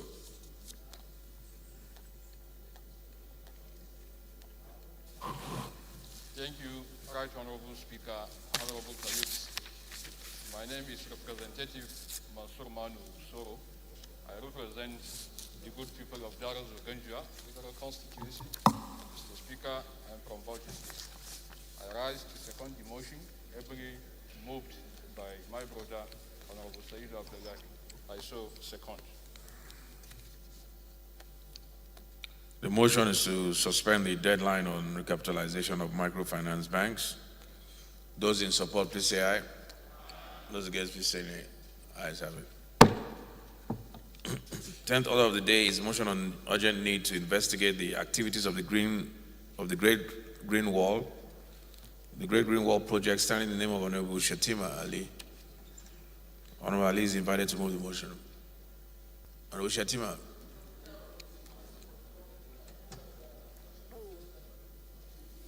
Motion step down. 11th order of the day is a motion on need to investigate the implementation of the National Social investment program, standing in the name of Honorable Abubakar Maki Yeleman. Honorable Yeleman is invited to move the motion. He's not here.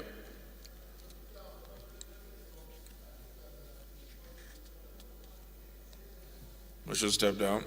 12th order of the day is motion on need to rehabilitate the collapsed bridge linking Kauran, Wali North and South with Doka, Taba, and Kudan communities in Makafi, Kudan, Federal Constituency of Kaduna State, standing in the name of Honorable Mukhtar Shehu Ladan. Honorable Ladan is invited to move the motion.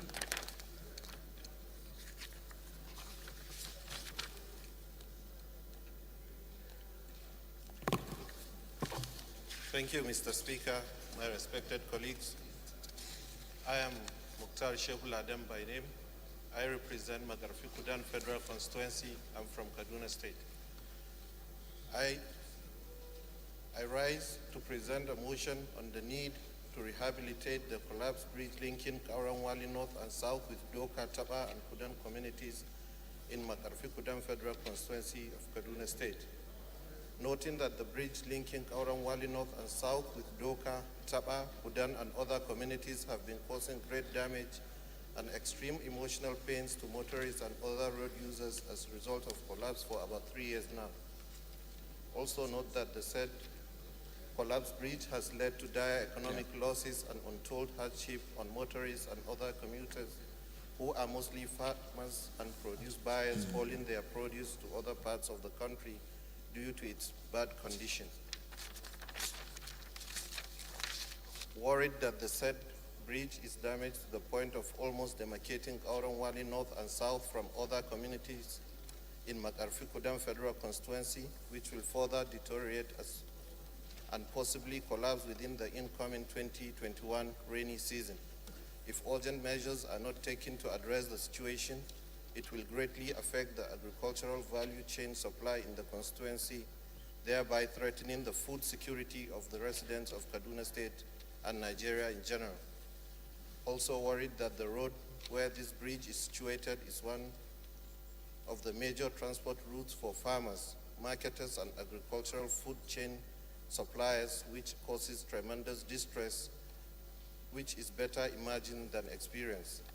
Also aware that the well-meaning indigents have undertaken palliative measures to save and cushion the effects of the deplorable state of commuters, but the pressure on the road requires more technical and professional work to address the situation. Also aware that the Federal Roads Maintenance Agency and Federal Highway Department in the Federal Ministry of Works Transport is to, among others, carry out periodic inspection of failed bridges and roads in order to alleviate the suffering of the people. Concerned that if urgent rehabilitation works are not undertaken to address the collapsed bridge, the road will be cut into two, while motorists, farmers, and other road users on both sides will be devastated. Prayers are one, to urge the Federal Ministry of Works and Housing through its relevant government agencies to commence urgent rehabilitation work on the collapsed bridge on the road.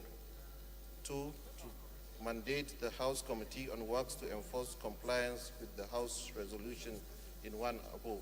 I so move, Mr. Speaker. Second.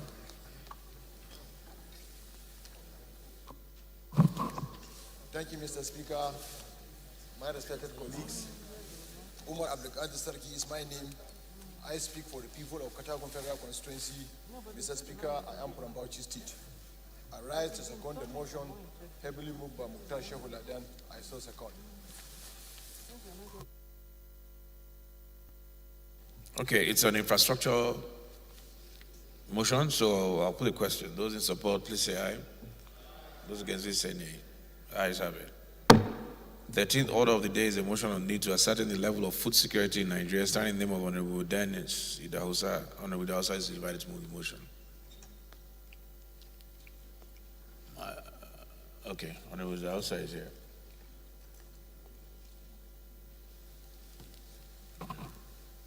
Thank you, Mr. Speaker, distinguished colleagues. My name is Dennis Idahosa. I represent the good people of Ovia Federal Constituency. I'm from Edo State. I rise to move a motion on the need to ascertain the level of food security in Nigeria. The House notes that the agricultural sector has witnessed policy changes since Vision 2020 was launched in 2009 and 2016. The agricultural promotion policy known as Green Alternative was again launched and has reshaped the direction of agricultural development in Nigeria. The House also notes that as the nation experiences different phases of strategic plans, there has been no systematic framework of reviewing the performance of the sector vis-à-vis food security and agricultural competitiveness as required under the Economic Community of West Africa State and Agriculture Policy, ECOWA, which Nigeria is a signatory and a major player. The House also aware that the agricultural sector is a fulcrum of food and nutrition security, rapid industrialization, employment generation, sustained economic growth, and poverty reduction, which has become imperative as the prospect for reliance on crude oil reduces globally. Aware that the House also aware that Nigeria, which with population close to 200 million and further projection of over 350 million in 2050, the need for food security is imperative given the World Food Summit in 1996 agreed that food security exists when all people at all times have physical and economic access to sufficient, safe, nutritious food that meets their dietary needs and food preferences for active and healthy life. Concerned that despite hundreds of billions of naira appropriated to agriculture over the years, the output in relation to production and food security is not commensurate with the amount spent, and therefore the need to verify the current state of small, medium, and large farming is necessary for food stability and security of Nigerian soaring population. Recall that in the 60s, agriculture accounted for 65 to 70% of the total export, but fell to about 40% in 70s and crashed to less than 2% in 1990. The House resolved that to mandate the Committee on Agricultural Production Services and Services and Finance to interface with the Federal Ministry of Agriculture and Nigerian Farmers Association and other relevant stakeholders to ascertain the level of food security in Nigeria and report back within 8 weeks for further legislative action. I so move, Mr. Speaker.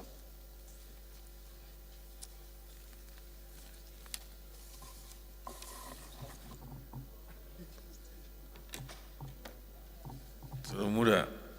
Okay, seconder. Just 1 second.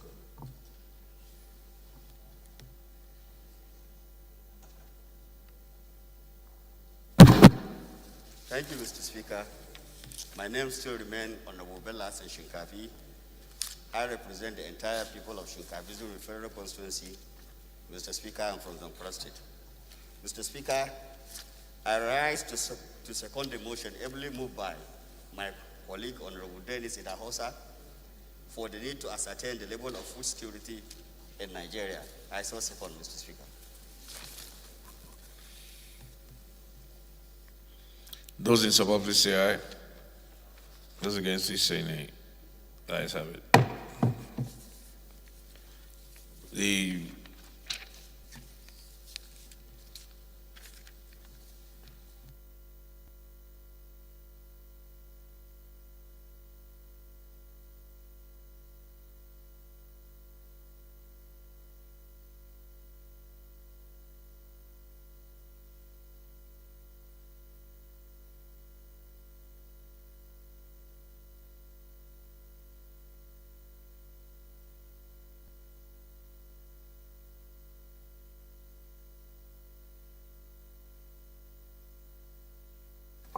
Honorable Bio, next time you take permission before you go.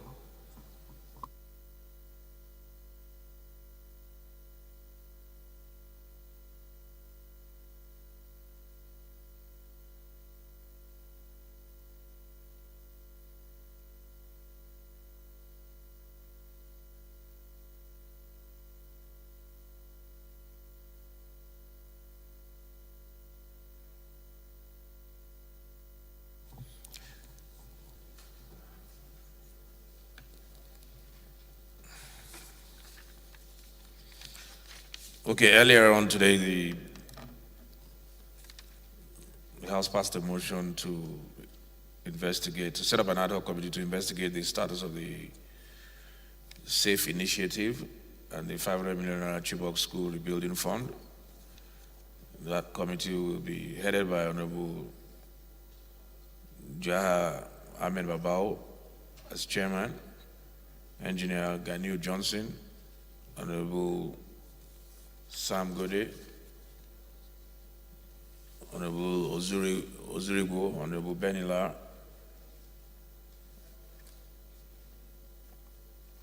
Honorable Shinkafi,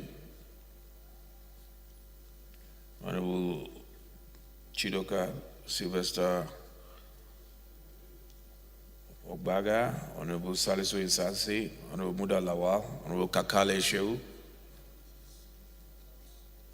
Honorable Abubakar Abdullahi, Honorable Precious Osake, Issa Nidehe, Zaya Ibrahim, Mubarak Gambo,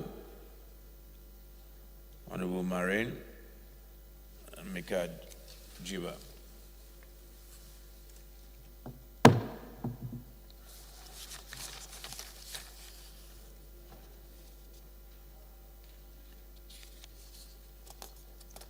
Fourteenth order of the day is a motion on the rehabilitation of roads within the area councils of the Federal Capital Territory, starting in the name of Honorable Kolawole Taiwo Musbao. Honorable Musbao is invited to move the motion.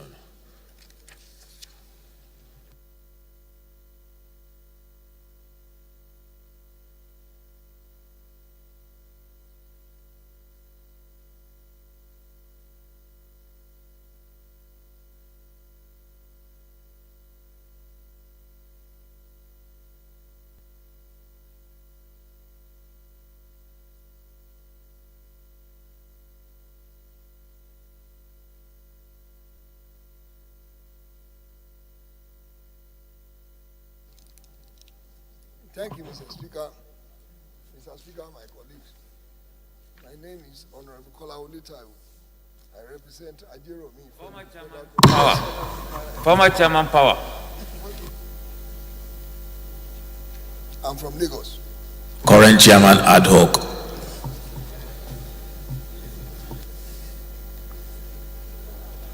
I rise to move that the House know the deplorable condition of some roads within the area councils of the FCT Abuja. Also know the federal government commendable effort towards infrastructural development. Aware that the Federal Capital Territory is currently made up of 6 area councils, namely Abaji, Abuja Municipal, Buhari, Guagalada, Kuje, and Kwali. While the FCT administration administers the whole of FCT and Federal Capital Development Authority, specially manage the construction and infrastructural development of the territory. Worries that many roads in the area councils are in terrible state of disrepair, full of potholes, ditches, and some are the verge of collapse. Further worries that the condition of these roads are causing restricted transportations and hardship to motorists and other road users. Concerned that if the condition of these roads are not addressed, and as a matter of urgency, they will worsen, and road users will continue to experience hardship and suffer pains and even loss of lives and property.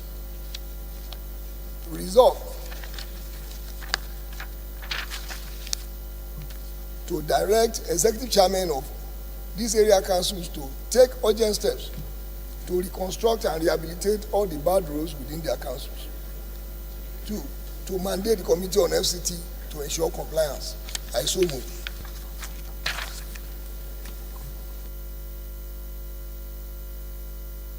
Honorable Balogun.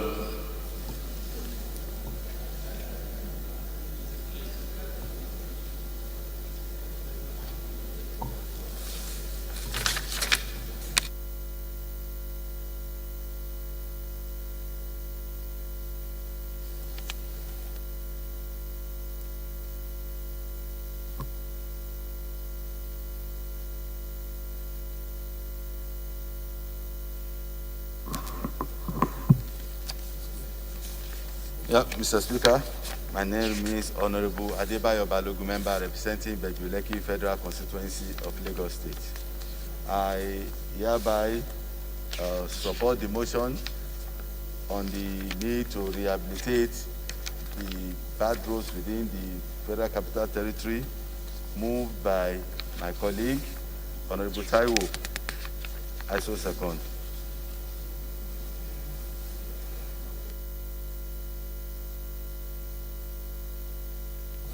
Okay, Honorable Taiwo's motion is infrastructure based, so I'll just put the question. Those in support, please say aye. Those against, please say nay. Ayes have it. Honorable colleagues, this is to remind members of the ad hoc security committee that the inauguration will be at 3 p.m. 0.28 today. 3 p.m. 0.28.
Fifteenth order of the day is motion on need to examine the revocation and circumstances surrounding the vessel. 15th order of the day. Are we stepping that down?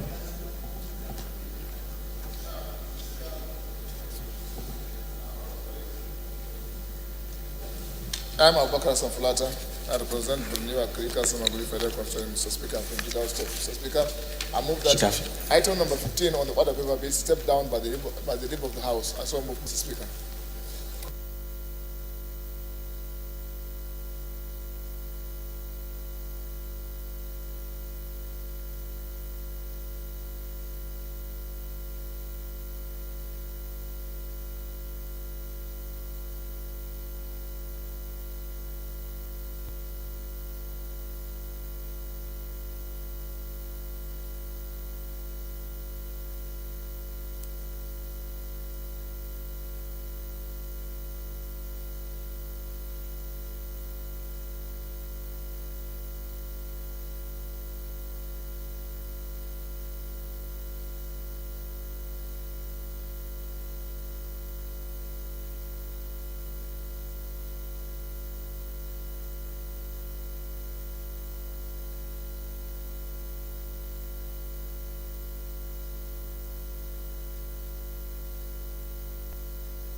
The 16th order of the day is consideration of a bill for an act to make agricultural science a core and compulsory subject in secondary schools. Is Honorable Abonda here? To make agricultural science a core and compulsory subject in secondary schools in Nigeria and for related matters, honorable members will recall that the bill was committed to the Committee of the Whole on Tuesday, 14th July 2020, and Buba Yakub will move for its consideration.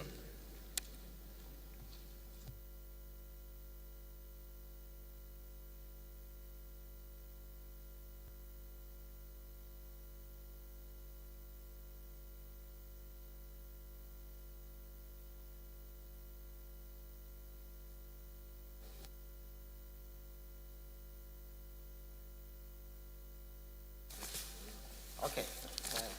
Thank you, Honorable Speaker. I rise to move that a bill for an act to make agricultural science a core and compulsory subject in secondary schools in Nigeria and for related matters be considered at the Committee of the Whole. I so move, Mr. Speaker. Honorable Francis Charles, please second.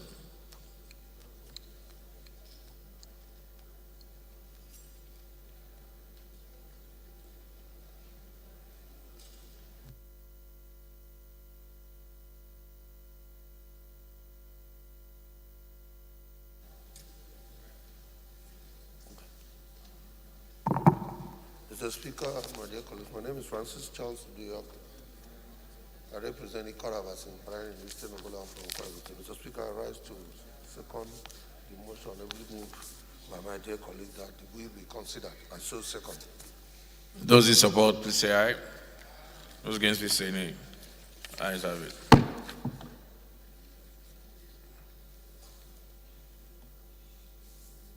House Leader, Honorable Akpatasi, please move.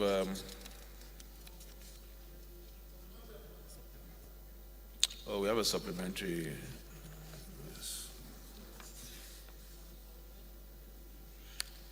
The next order of the day is consideration of reports of the Committees on Finance, Northeast Development Commission, and Public Procurement on investigation of the alleged misappropriation of 100 billion naira only in the Northeast Development Commission. Honorable members will recall that the report was laid on Tuesday, 10th December 2020. And I'll call on Honorable James Abiodun Faleke to move for its consideration.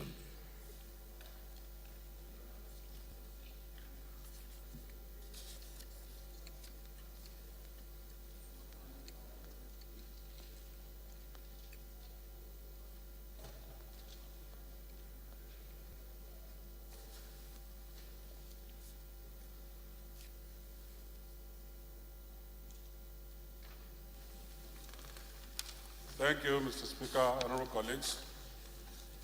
My name is James Abiodun Faleke. I represent Ikeja Federal Constituency. I'm from Lagos State.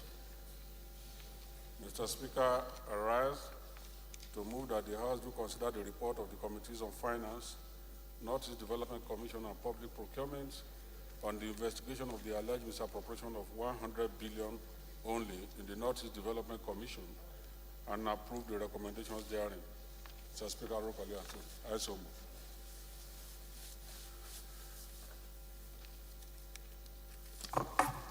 Honorable Adejare.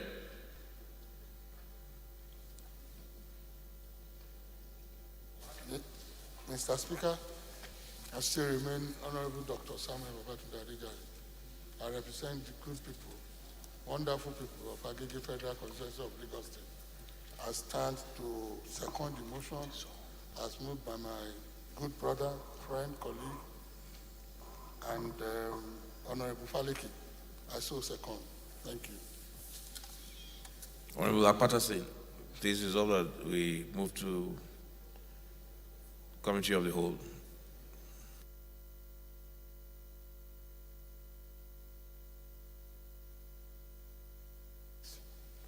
I am Comrade Peter Ohiozoje Apatasin. I represent the great people of Akoko Federal Constituency. I move that the House do resolve to a Committee of Whole to consider a report. I so move.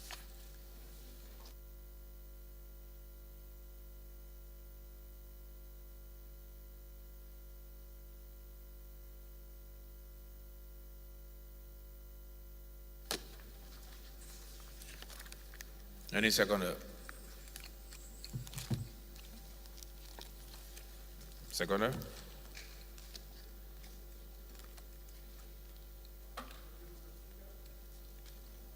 I am remain Honorable Shewa Ahmed Islami, member representing Northern Good Federal Constituency.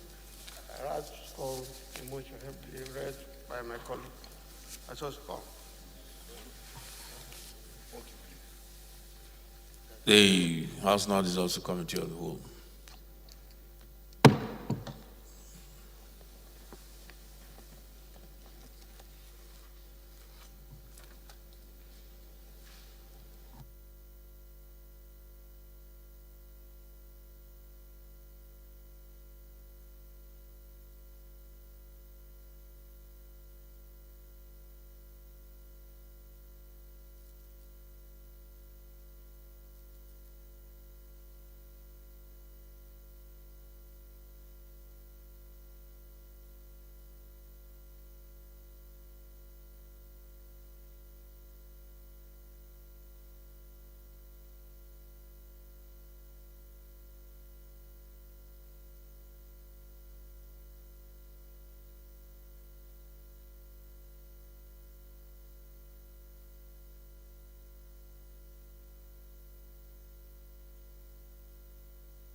Respected colleagues,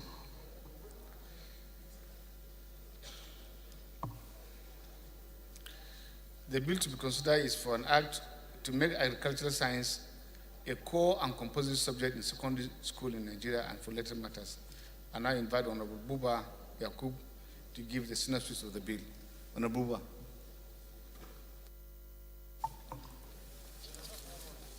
Thank you, Mr. Chairman. Honorable colleagues,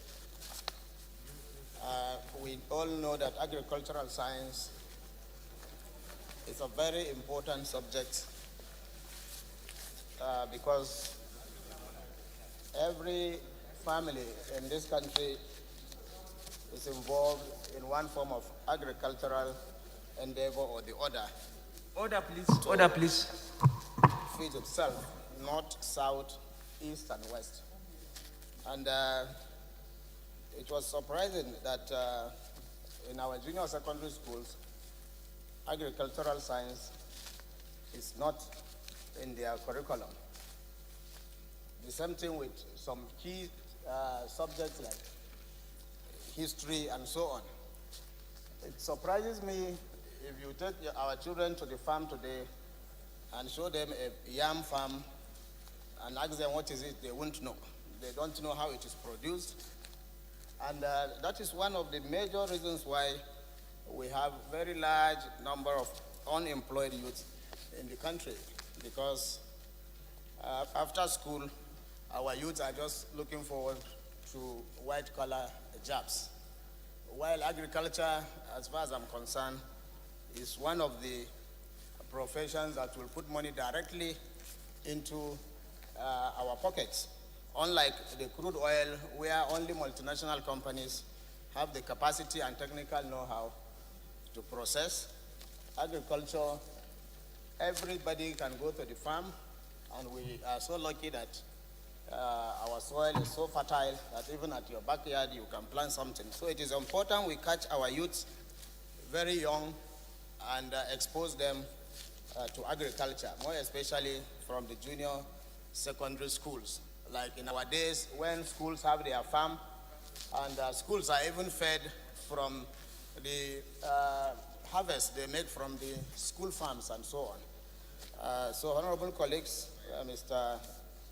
Speaker, I urge that this bill be considered because it is so important. Thank you, Mr. Speaker.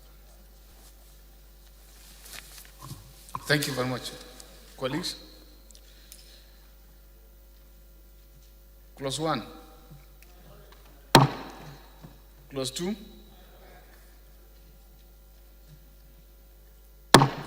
Clause 3,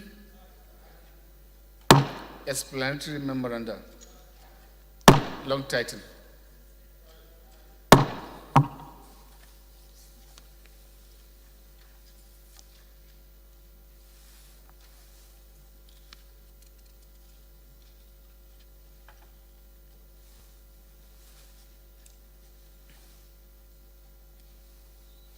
Respected colleagues, the report to be considered is that of a Committee on Finance, Northeast Development Commission and Public Procurement on investigation of the alleged misappropriation of 100 billion naira only in the Northeast Development Commission. I now invite Honorable James Faleke to give us the synopsis of the report. They will correct it.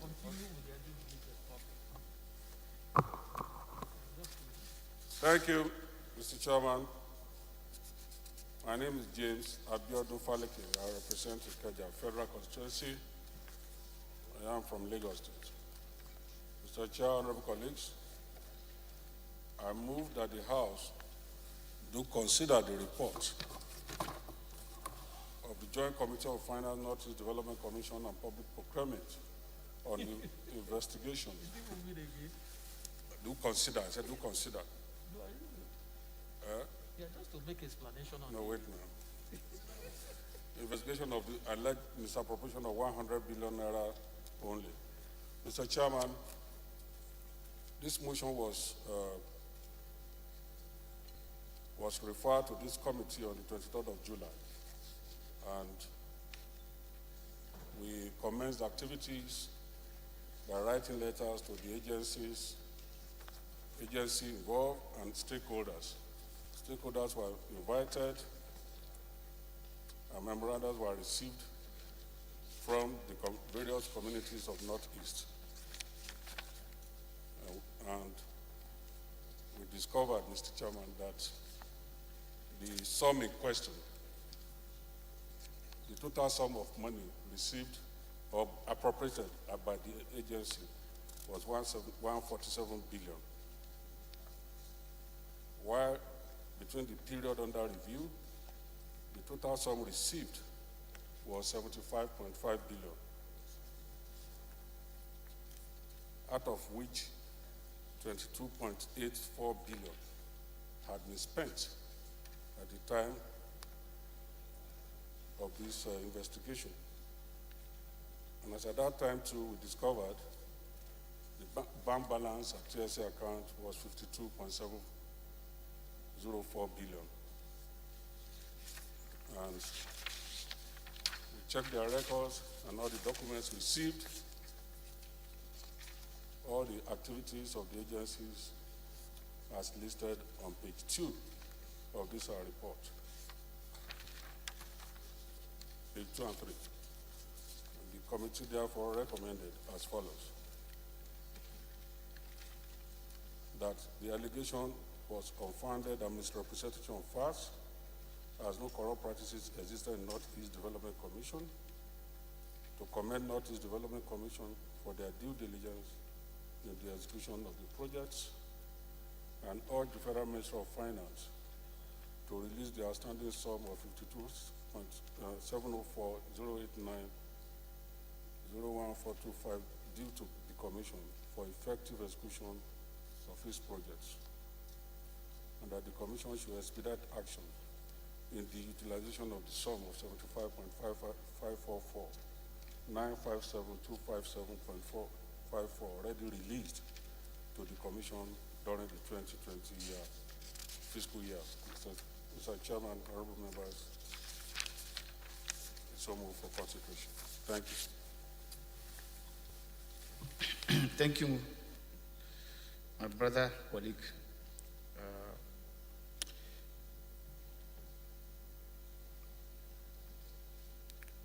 We'll treat the report, and I expect us to pass the report.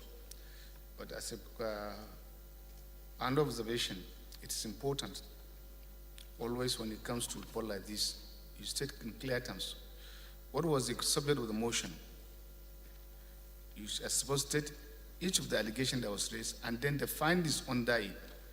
I think the clerk should have known that the person who did this criteria, that he didn't do a good job in terms of the reporting. You have covered it all because if our bank balance is okay, of course, then the other thing that should have also been touched, and that's why you have committee on procurement, is the process of their own procurement. Did they follow the Eastern laws? These are things that they should have been included in the report. But the report has been here for quite some time, and I think it is only fair we work on the report and pass it so that, but for future, and I'm giving this not to him only, to all of us, so that we'll do our things in the manner that we all be protected. Thank you very much. Document or observation? Thank you, Mr. Chairman, honorable colleagues. My name is Honorable Babengida Ibrahim. I'm representing Madam Fashi Kafur, Federal Constituency. I'm from Katsina State. Mr. Chairman, in order for us to be properly guided with regard to recommendation number 3 and 4, we need clarification. If you look at the preamble, on Tuesday, 23rd July, 2020, the House of Representatives considered the motion on the need to investigate. Now, if you go to the findings